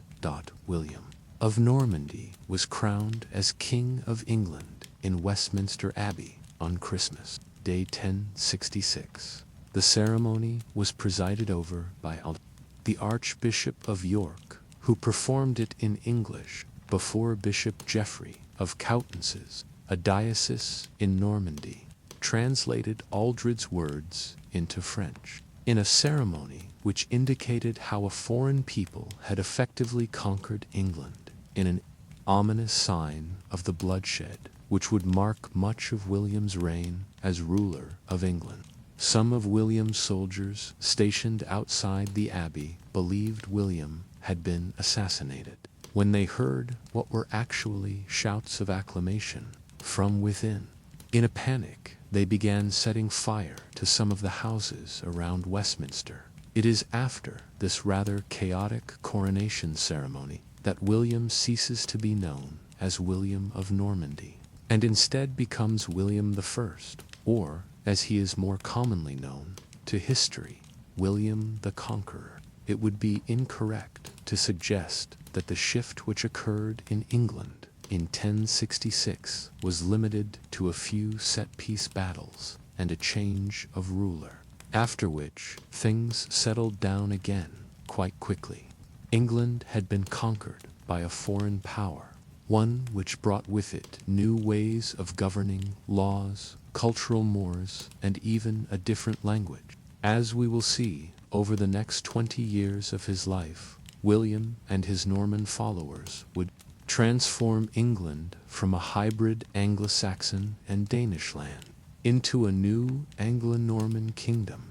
As one of the great historians of medieval England, Richard Southern, once noted, no country in Europe, between the rise of the barbarian kingdoms in the 5th century and the 20th century, has undergone so radical a change in so short a time as England experienced after 1066. Some of these changes were immediate. The changing order saw thousands of Anglo-Saxons and Danes who had been strong supporters of the House of Wessex or the Danish lords flee England, either for Denmark, Norway, Scotland, or even neighboring Ireland. Many would attempt to organize new invasions to restore the old rule of the Anglo-Saxons and Danes, but most would never return. In their place, William brought in thousands of Norman settlers from France, perhaps as many as 20,000. These medieval colonists did not enormously dilute the existing population, which is believed to have been somewhere around 2.5 million people in England by the mid-11th century. But they did place a strong body of Normans in positions of power in many of the towns and villages up and down 11th century England. Over time, these newcomers transformed English society. The most obvious and enduring sign of this was the introduction of the language of the conquerors, Anglo-Norman, a dialect of Old French with some traces of Norse in it, reflecting the Viking heritage of the Normans. Over time, much of the diction of Anglo-Norman was absorbed into English, thus fundamentally altering the language spoken in England into a hybrid of Germanic and Romance languages. This process would take centuries to fully occur, however, and for the remainder of William's reign, the conquering class spoke a version of French, and the bulk of the population still spoke Old English. Thus, bilingualism would have become necessary for many working in government or as traders in London and other towns from the late 1060s onward. Along with this lingual change, shifts in the functioning of government and the law also occurred. Law French became the language of the courts, a position it would hold legally until the 18th century. Moreover, the court system became more centralized under Norman rule, a move which helped in the development of the common law in the 2 centuries that followed. A truly positive development which followed from the Norman conquest was the gradual phasing out of slavery as a major feature of society in England. Already by the time of the Norman invasion in 1066, slavery was a far less common practice within Norman society than it was in England and Britain. The Domesday Book, which, as we will see, was compiled in the mid-1080s, 20 years after the Norman conquest, indicated that there were some 28,000 slaves officially listed in England. While such figures were doubtlessly inaccurate to some extent, given the issues in precise record-keeping during the 11th century, this was clearly a significant drop on the number of slaves which had been present in the country prior to 1066, suggesting William and his followers had manumitted or freed many slaves following the conquest. This process continued thereafter. Slavery was not banned in England, nor indeed was it in most of Europe until the 19th century, but it was gradually phased out. By the 12th century, the number of slaves in England had declined by as much as 30% on what it had been prior to 1066, and this process continued during the 12th and 13th centuries. By the late Middle Ages, slavery was considered something in England, as elsewhere in Europe, which could not be imposed on fellow Christians. Another very substantial change which William brought about was his reform of the English Church. At the time of the Conquest, the Church in England was very loosely organized. William tied it much more closely together and appointed several followers to senior positions in order to impose uniformity. Lanfranc, a celebrated Benedictine monk, was made Archbishop of Canterbury in 1070, the same year that William's chaplain, William of Bayeux, was made Archbishop of York. Between them, the pair oversaw the creation of a centralized Anglican church, which strove to maintain its independence from the papacy in Rome on many matters. An independent streak of Anglicanism, which foreshadowed many developments in the English Church in years to come.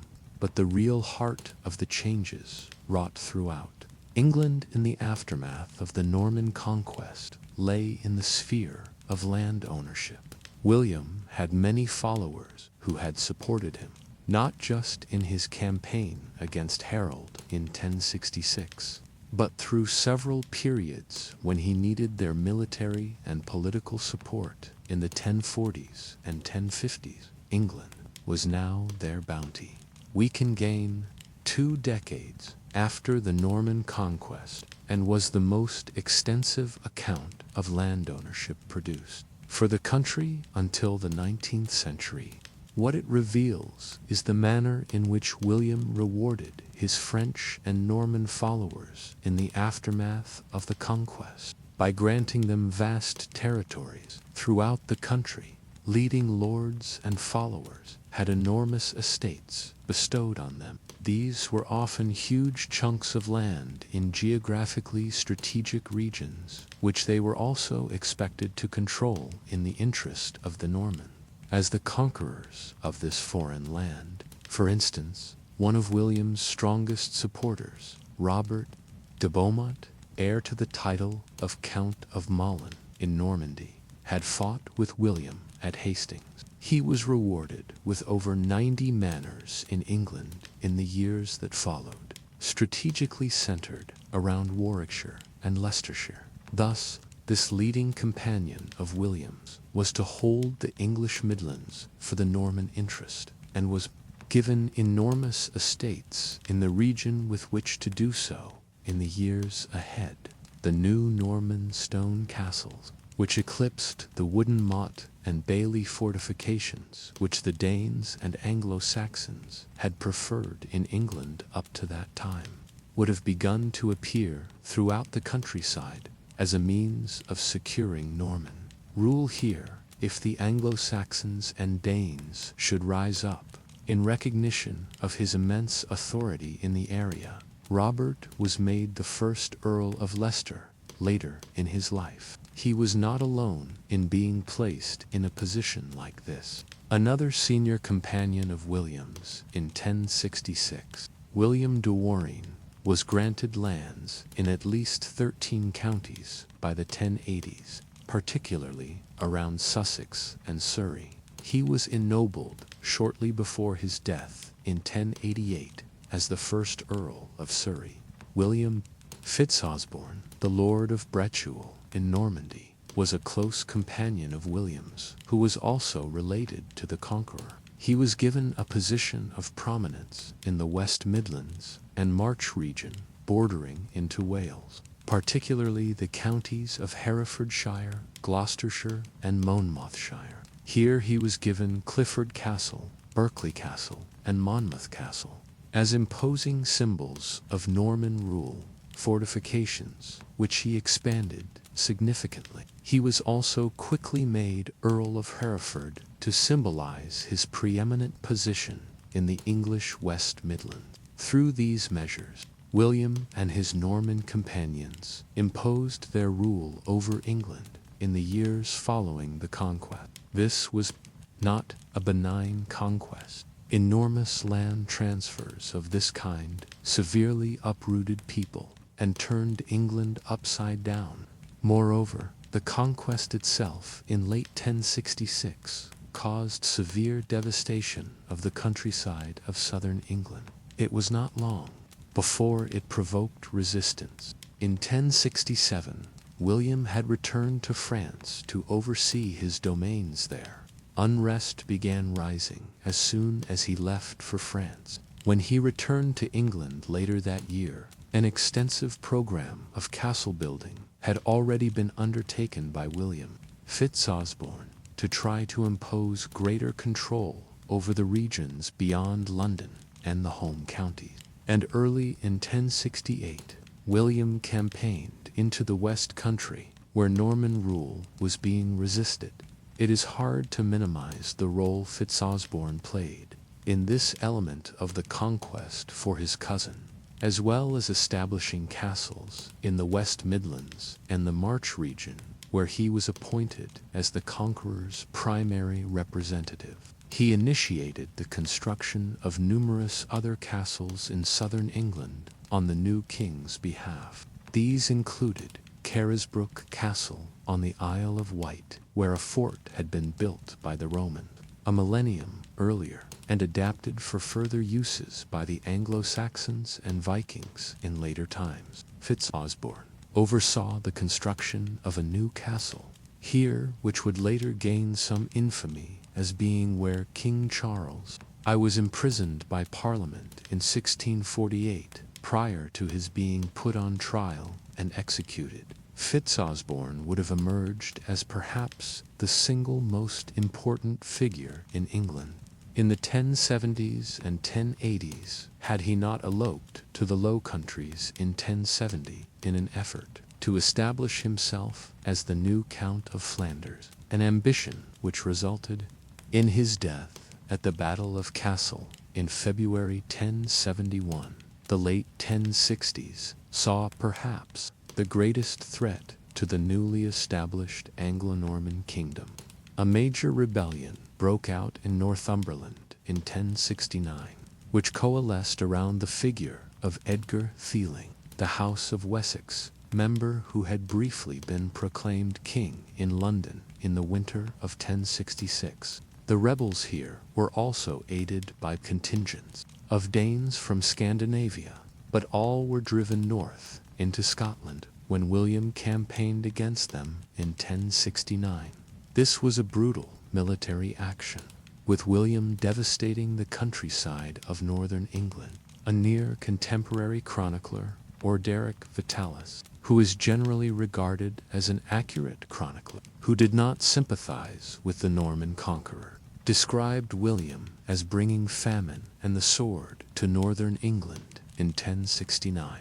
His description is corroborated by the evidence of the Domesday Book, which showed that land values here in the north of England were still enormously lower in the 1080s than they otherwise should have been, a sign of how much damage William and his followers inflicted on the region to suppress its independence. Further, campaigns followed in 1070 in the northwest along the coastline near Chester and the March region bordering Wales. New castles were quickly erected and Norman overlords imposed their will. The last major pockets of resistance here were not finally crushed until 1071. Thus, we might consider that far from being a short military conquest in 1066, the Norman conquest was actually a long 6-year campaign in which England was subjugated by the Normans through a brutal strategy of military conquest, enforced famine, and the replacement of the Anglo-Saxon and Danish aristocracy with a new nobility of Norman knights ruling the country from their imposing stone castles. The campaign in the north of England, or the harrying of the north as it has become known, was at the apex of the campaign of destruction. Between 1069 and 1071, the countryside around towns and cities like York was effectively laid waste, leading to such extreme famine and migration that it is now understood that tens of thousands of people probably starved to death in northern England at this time, while in some parts of the northern counties the population had declined by as much as 75% even years later, a result of the methods employed by the Normans here during the conquest. Many people simply fled to Scotland and overseas in the wake of the arrival of the Norman. Thus, the Norman conquest of England was not a sanguine transfer of power from one ruler to another as a result of a battle in southern England in 1066, but an extremely bloody process which disrupted the lives of people all over England for many years, hand in hand with this brutal policy of military subjugation. William also implemented a propaganda campaign in the late 1060s and 1070s to justify his invasion of England and the benefits of Norman rule.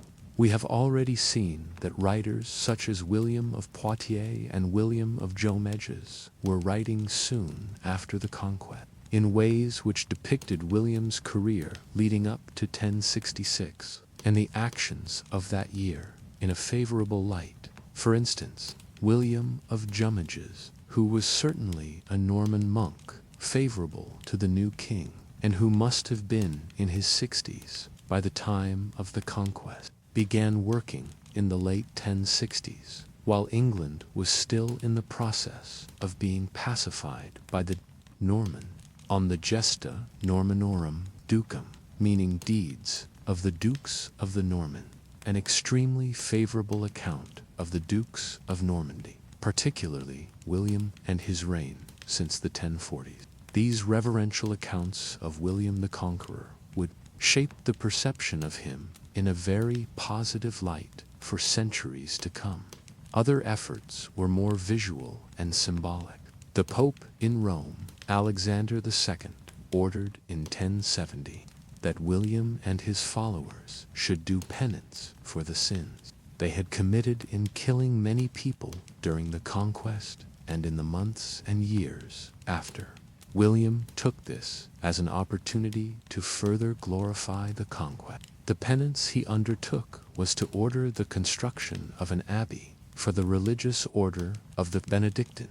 It was to be built on the battlefield to the northeast of Hastings, where William had effectively won the throne of England in October 1066, the altar of the church. Within the abbey was apparently placed at the exact location where Harold had fallen during the battle.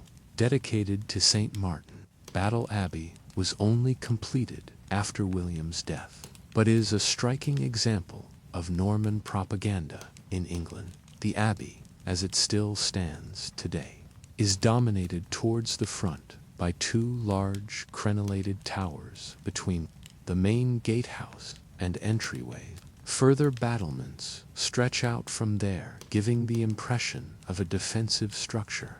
Although this was meant as a residence of the largest religious order in 11th century Europe, elements of the abbey have either been damaged in the intervening millennium since its construction or were moved for safekeeping at various points, such as during the English civil wars of the mid-17th century.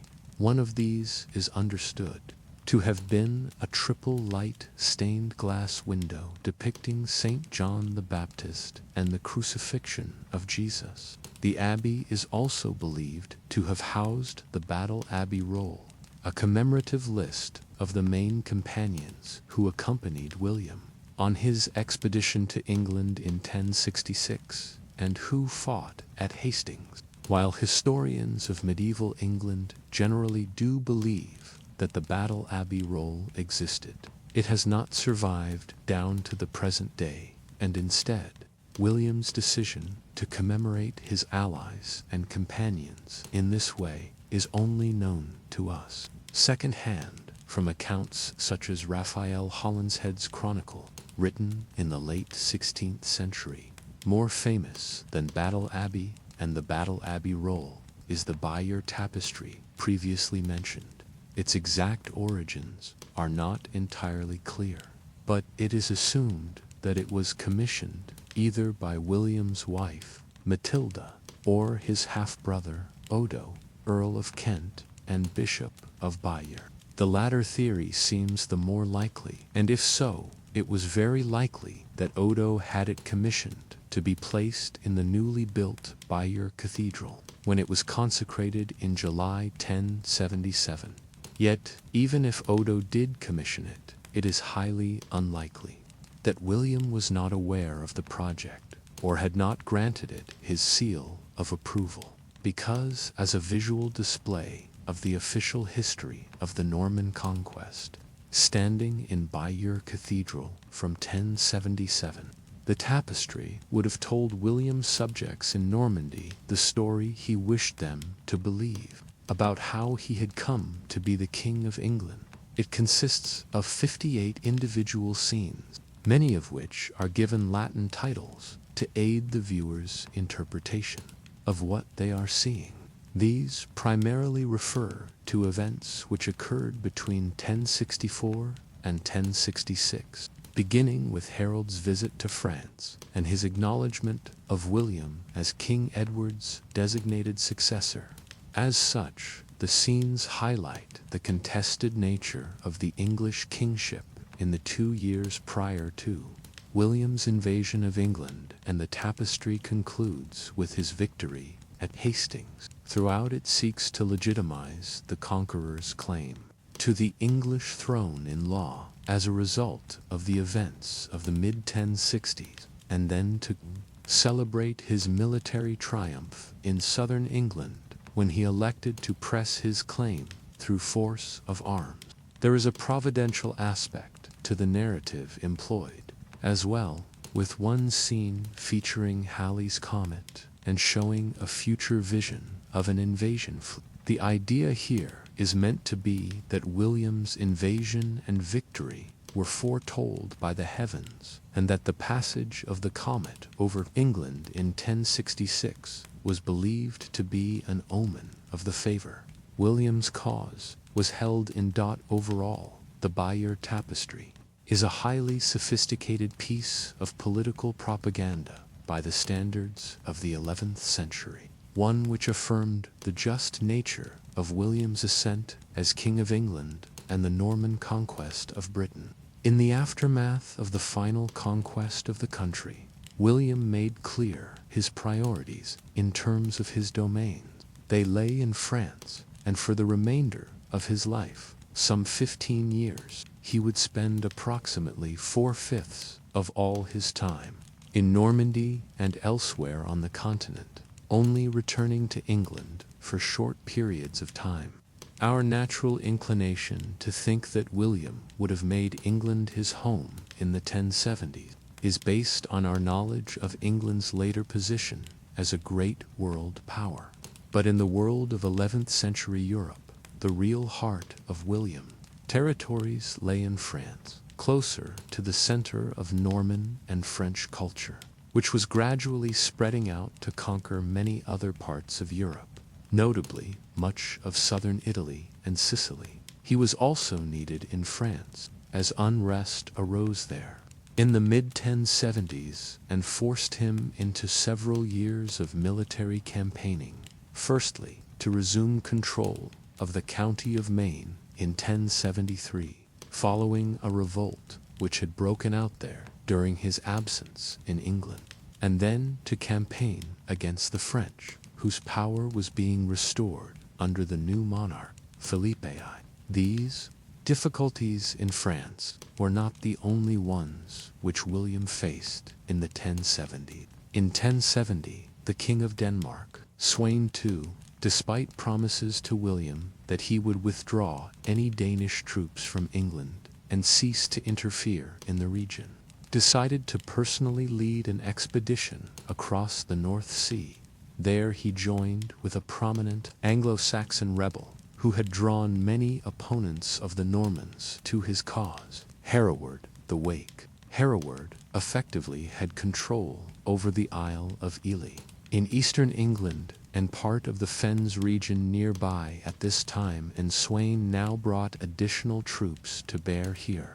William was able to buy off the Danish king by paying a substantial danegeld, the name for a tribute to the Danes from an English king which had been paid intermittently since the 9th century. But the rebellion in the Fens was not so easily suppressed, in part because the marshy terrain of the Fens was unconducive towards the Normans bringing their heavy cavalry to bear against Hereward and his troops. It was only when William arrived to take personal command of the campaign here, in 1071, that the stalemate was broken. A pontoon was constructed between the mainland and the island of Ely, which allowed William and his troops to storm to Hereward's main stronghold here. Thereafter, several of the rebel leaders were either executed or imprisoned, while others were pardoned and effectively bought off with new grants of land to win their loyalty. Hereward may have been amongst the latter, but accounts are conflicting, and some have him fleeing into exile in Scotland after the rebellion was broken in 1071. This was not the end of William's troubles in England. In 1075, a new revolt broke out in the country, though in this instance it was not driven by Anglo-Saxon or Danish lords who were unreconciled to the Norman conquest, but rather came from amongst William's Norman subjects themselves. The origins of this lay in the marriage of Emma Fitzosborne, the daughter of William Fitzosborne, the king's great companion, whom he had made the first Earl of Hereford, but who had died in Flanders in 1071, to Ralph de Guater, another prominent Norman lord in England, whom the Conqueror had ennobled as the Earl of East Anglia in 1069. The king had refused to sanction this marriage, but Emma and Ralph had gone ahead with it in any event while the king was in France in 1075. The real driving force behind this act of disobedience to the crown was, however, not Emma or Ralph, but Emma's brother, Roger, who had succeeded their father as the second Earl of Hereford back in 1071. In the years that followed, he had formed ambitions to carve out his own independent principality in England in the absence of the king himself, who had spent most of his time since the Norman conquest in northern France. Thus, in 1075, he married his sister to the Earl of East Anglia, with a view to forming an alliance with de Guater and launching a combined revolt against William's rule in England. The revolt of the Earls, as it is termed, was soon joined by the Earl of Northumberland, Waltheof, an Anglo-Saxon lord of northern England. The combination of three of the most powerful lords of England in revolt was a major threat to William, but the king benefited from a number of fortuitous events in the first weeks of the rebellion. First, Waltheof lost heart quickly and decided to abandon his allies, while the leaders of the English church and the southern nobility rallied to the king's cause and raised troops to prevent the southern descent of Hereford and East Anglia, while William was preparing to return to England. By the time de Guater made his move from Norwich towards Cambridge, a large royal army had been gathered to confront him, and he fled to Denmark, leaving Emma to oversee the defense of Norwich. Eventually, she negotiated terms whereby herself and her new husband were allowed to retire quietly to some lands they held in Brittany in northwestern France in return for relinquishing their estates in England. The Earl of Hereford was not so lucky, and William had him imprisoned following the crushing of the revolt. He would remain confined for the remainder of the king's reign, while the revolt of the earls in 1075 posed a clear threat to William's rule in England, albeit one which was easily seen off owing to a number of fortuitous developments. The most pressing issue for William in the 1070s was a family dispute which arose between 1077 and 1080 between William and his eldest son and designated heir, Robert. William had left Robert in charge of Normandy when he had left for England in 1066, and the dispute might well have arisen as a result of disappointed hopes held by Robert that he would effectively rule the French duchy thereafter, with William living in and contenting himself with his new English domain. The conflict, though settled by 1080, foreshadowed rivalries which were to bedevil the family for years to come. War with Scotland in 1079 brought William back to England for an extended period of time in 1080 and 1081. No doubt the resulting military campaigns throughout Northumberland served to further destabilize a region which had already suffered greatly under Norman rule. It was also during this time that he traveled deep into Wales, firstly on pilgrimage to St. David's in the extreme west of the country, but also as a means of imposing some sort of overlordship over the Welsh princes there, the first in a longer and intermittent process whereby English rule was established in Wales during the late Middle Ages. The final years of William's reign were, in many ways, an anticlimax after the heights of achievement seen in the 1060s when the Normans had united so much of Britain and France under the rule of one man. A further conflict arose with Robert in 1084, which led to his exile from the Norman court. He would not return during William's lifetime.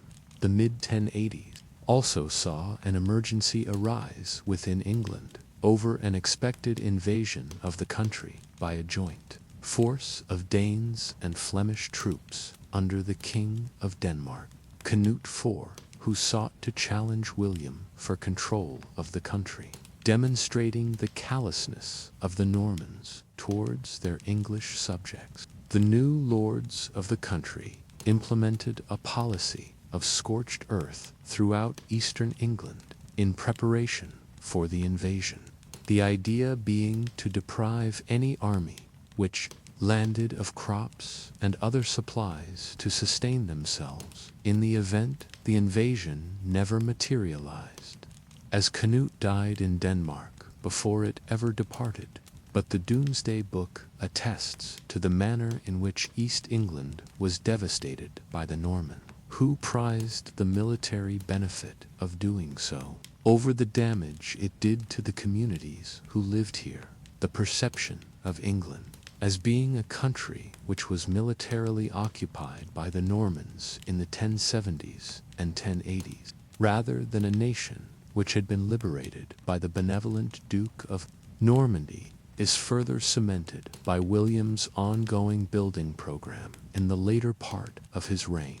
Much of this involved continuing the castle construction which had been undertaken in the late 1060s around England, but other elements of which were more pointed in their symbolism. For instance, in 1078, William initiated the construction of a new military fortress on the edge of the city of London, the beginning of what we now know as the Tower of London. The first building here, which today is known as the White Tower, and which is the most iconic part of the tower, was effectively a military compound built overlooking London and designed to intimidate. William's new subjects, the denizens of the capital, had, after all, attempted to crown a new king in the shape of Edgar Theling, rather than accept William as their monarch after his victory at Hastings in 1066. William's distrust of Londoners evidently lingered long afterward. For centuries to come, this was the heart of the security state in England, with ordnance and weapons stored here down to modern times. William was making a statement in erecting such an imposing military complex on the outskirts of London. He was telling his new subjects in the capital of England that if they tried to support a new pretender or aided his enemies in any way, he could strike at them swiftly. The tower, dominating the skyline of the city, and past which all boats entering and leaving London along the River Thames had to pass, was a statement of military power. There is also a possibility, one which is seldom commented upon in studies of William the Conqueror's reign, but which is not entirely implausible, that he was considering a military campaign west to Ireland during the latter stages of his reign. Ireland had been a bridge too far for many powers operating from France and Britain in past times. The Romans, for instance, had never tried to conquer the island, though they were familiar with what they called Hibernia and its geography and politics, while the English crown would not launch a full invasion of the western island for nearly 100 years after William's time, when Henry II sanctioned an expedition there in the late 1160s. However, there is evidence that William was in contact with some of the primary regional lords and rulers there in the late 1070s and late 1080s, notably the O'Briens of Thomond in Munster, in the south of the country. The country was not unified, but divided into dozens of different polities, which were often at war with each other. The idea that William was considering a military expedition against this politically divided region in the last years of his life is heightened by a section in the Anglo-Saxon Chronicle, in which it is stated that William would have conquered Ireland if he had lived for a few more years, fueling the idea that he was planning a new campaign westwards over the Irish Sea. If this was the case, it seems probable that William's goal was more to cut off any support which the Welsh and Scottish were receiving from Ireland, rather than to actually conquer the country. But, in any event, it is a curious and largely forgotten footnote to William's later reign that he might have been considering such an Irish expedition. William spent Christmas 1085 at Gloucester, and it was while he was here that the Domesday Book was commissioned. This was more often called the Winchester Roll in its own day, or Liber de Wintonia, meaning the Book of Winchester, as a result of being housed at Winchester. It gradually became known as the Domesday Book from the late 12th century onward, the reference being to doomsday in the perceived sense of the finality the book offered in its records of landholding in Anglo-Norman England. The undertaking to produce it was immense by the standards of the 11th century. William had sent crown agents and officials out to survey every shire in England and to compile lists of who owned the land in each district and how much of it, as well as their property in the form of goods and slaves. The number of such officials involved must have been considerable when we consider some of the details unearthed during the survey. For instance, Domesday records that there were 5,624 mills built in communities across England, a level of socioeconomic data which is completely untypical of medieval sources. Administrative exercises of this kind were unwieldy undertaking in the Middle Ages, and it is a sign of his dedication to assessing the landholding situation of his new kingdom that William ever initiated it to begin with. It is also remarkable how speedily the commissioners and crown officials managed to carry out their work. It is likely that portions of the Domesday Book were brought to William while he toured some of southern England in 1086, but he would never have seen the finalized text in the format in which it survives today at the National Archives of the United Kingdom at Kew in London, as it was not fully finished and collected together until after his death. It is fitting that one of the final acts of William's reign was to order its compilation. The Domesday Book presented a striking picture of how the Norman conquest had transformed England, and of the 1,400 or so Anglo-Saxon and Danish tenants-in-chief who had formed the upper caste of landholders in England. Prior to 1066, only 2 were still in place in 1086. When the Domesday Book was compiled, several thousand freemen and freewomen below these tenants-in-chief still held lands which their families had possessed prior to the conquest. But these now owed service and taxes in kind and cash to their new Norman overlords, those who had been placed throughout England and who lived in the many stone castles which had been built in the 20 years since William of Normandy had become William the First of England. The fame of the Domesday Book and the administrative work involved evidently spread beyond England in the years that followed. Around the turn of the century, the Norman rulers of Sicily attempted a similar survey of landholding across the Italian island. Inspired by what the Conqueror had undertaken in England a decade and a half earlier, it is testament to the fact that as well as being a military leader, William was also a modernizing administrator and ruler. William left England for the last time in the autumn of 1086. He returned to France, where his enemies on that side of the Channel, including the King of France, had yet again taken advantage of his absence in England to begin attacking his possessions in Normandy and elsewhere. In 1087, he stabilized the situation and then campaigned towards Paris. It would be his last military action in a life which had consisted of nearly 50 years of warfare in Italy, while undertaking a siege of the town of Mantus to the northwest of Paris. He became ill, possibly having suffered a riding accident which caused the pommel of his saddle to rip into his stomach. As a result of the injury, he was removed back north to Normandy, first to the town of Rouen, and then to the Abbey of St. Gervas outside the town.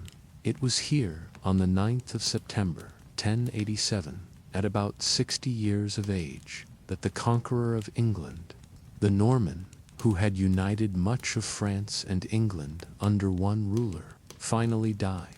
In the days that followed, William's body was transported to Caen, where it was laid to rest in a tomb in the Abbey of St. Etienne. The succession was a more complicated matter. As early as 1063, William had designated his eldest son, Robert, as his successor as Duke of Normandy. However, the matter of the succession to the throne of England had never been fully resolved, and the falling out between William and Robert had suggested that Robert would not succeed him. Moreover, it was common practice amongst the Normans for multiple sons to split the inheritance from their father.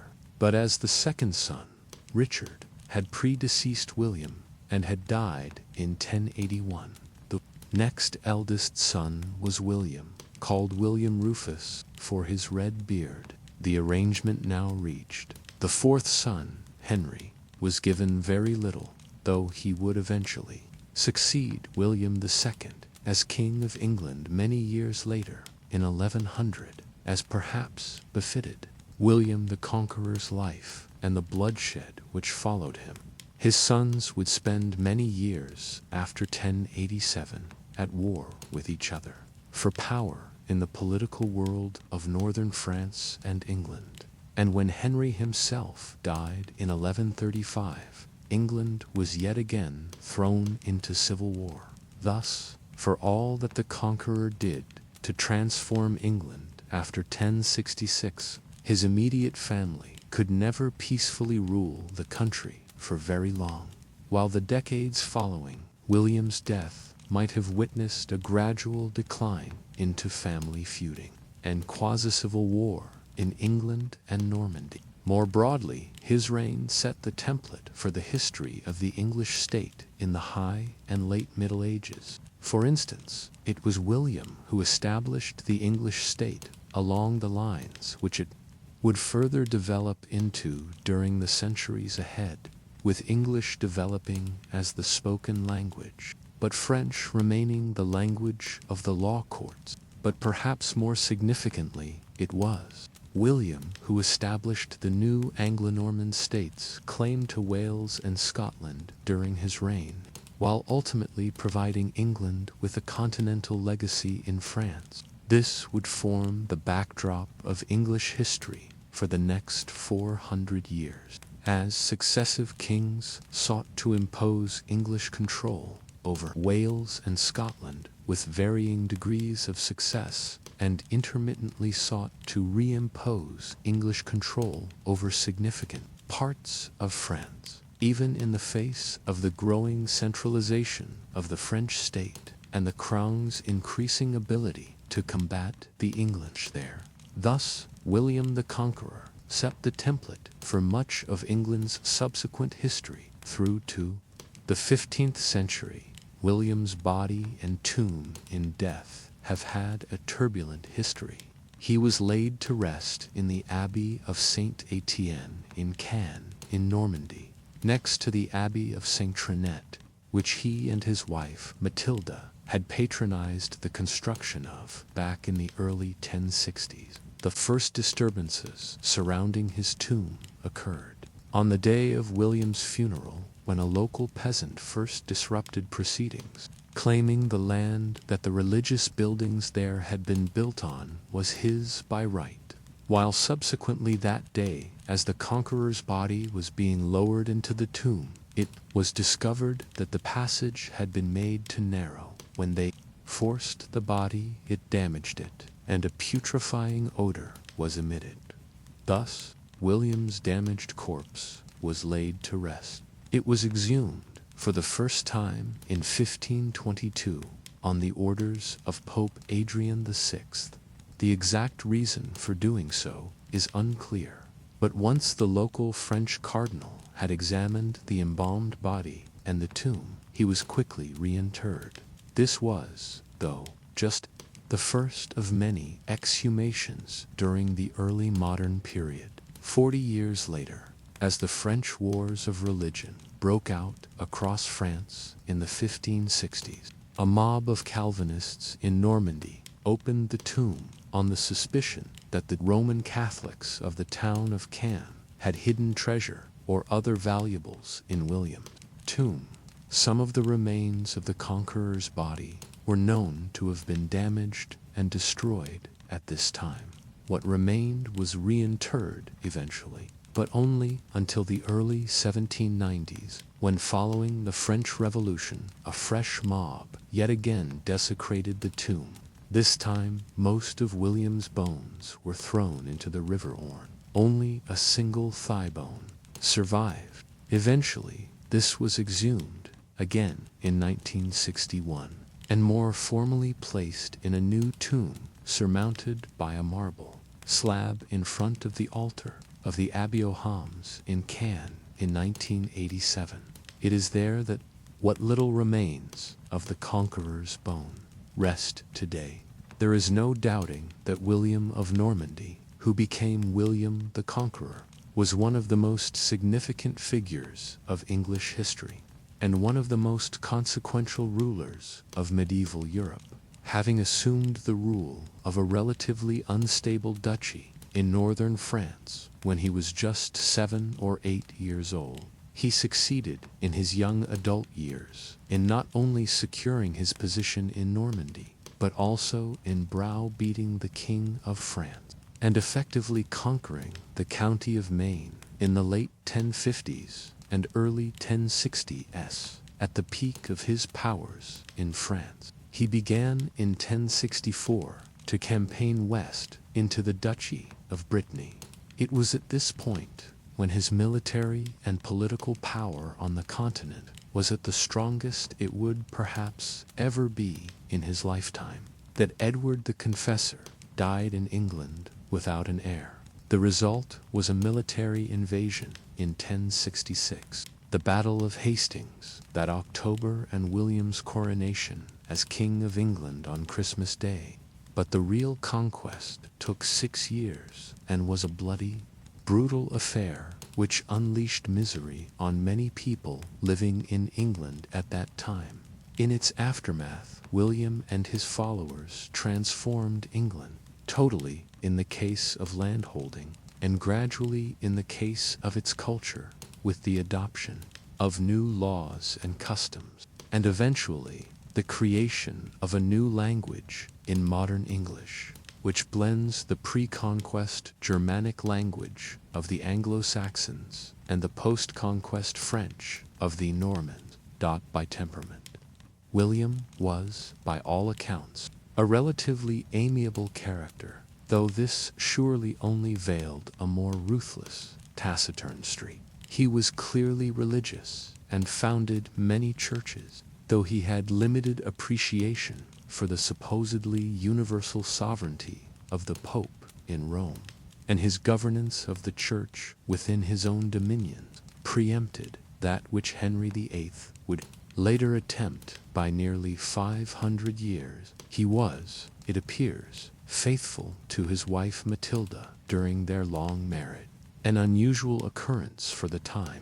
Nevertheless, he was a largely uncultured figure, one who hardly patronized the world of learning in England or France, and who pursued his political and military ambitions with a dogged single-mindedness born of a strong character. It was this single-mindedness which brought the Normans to England and transformed the country forever.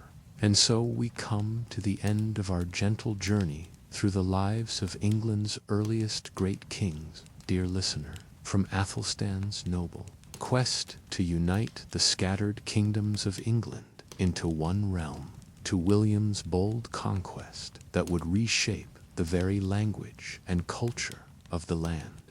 These two remarkable monarchs, separated by little more than a century, laid the foundations upon which all future English kingship would rest. Close your eyes now and let the echoes of medieval England fade into peaceful silence. May your dreams be filled with the quiet strength of Anglo-Saxon determination and the bold vision of Norman ambition.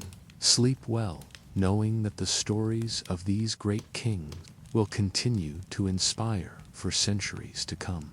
Thank you for joining us on this tranquil journey through history. Until we meet again in the realm of dreams. Good night.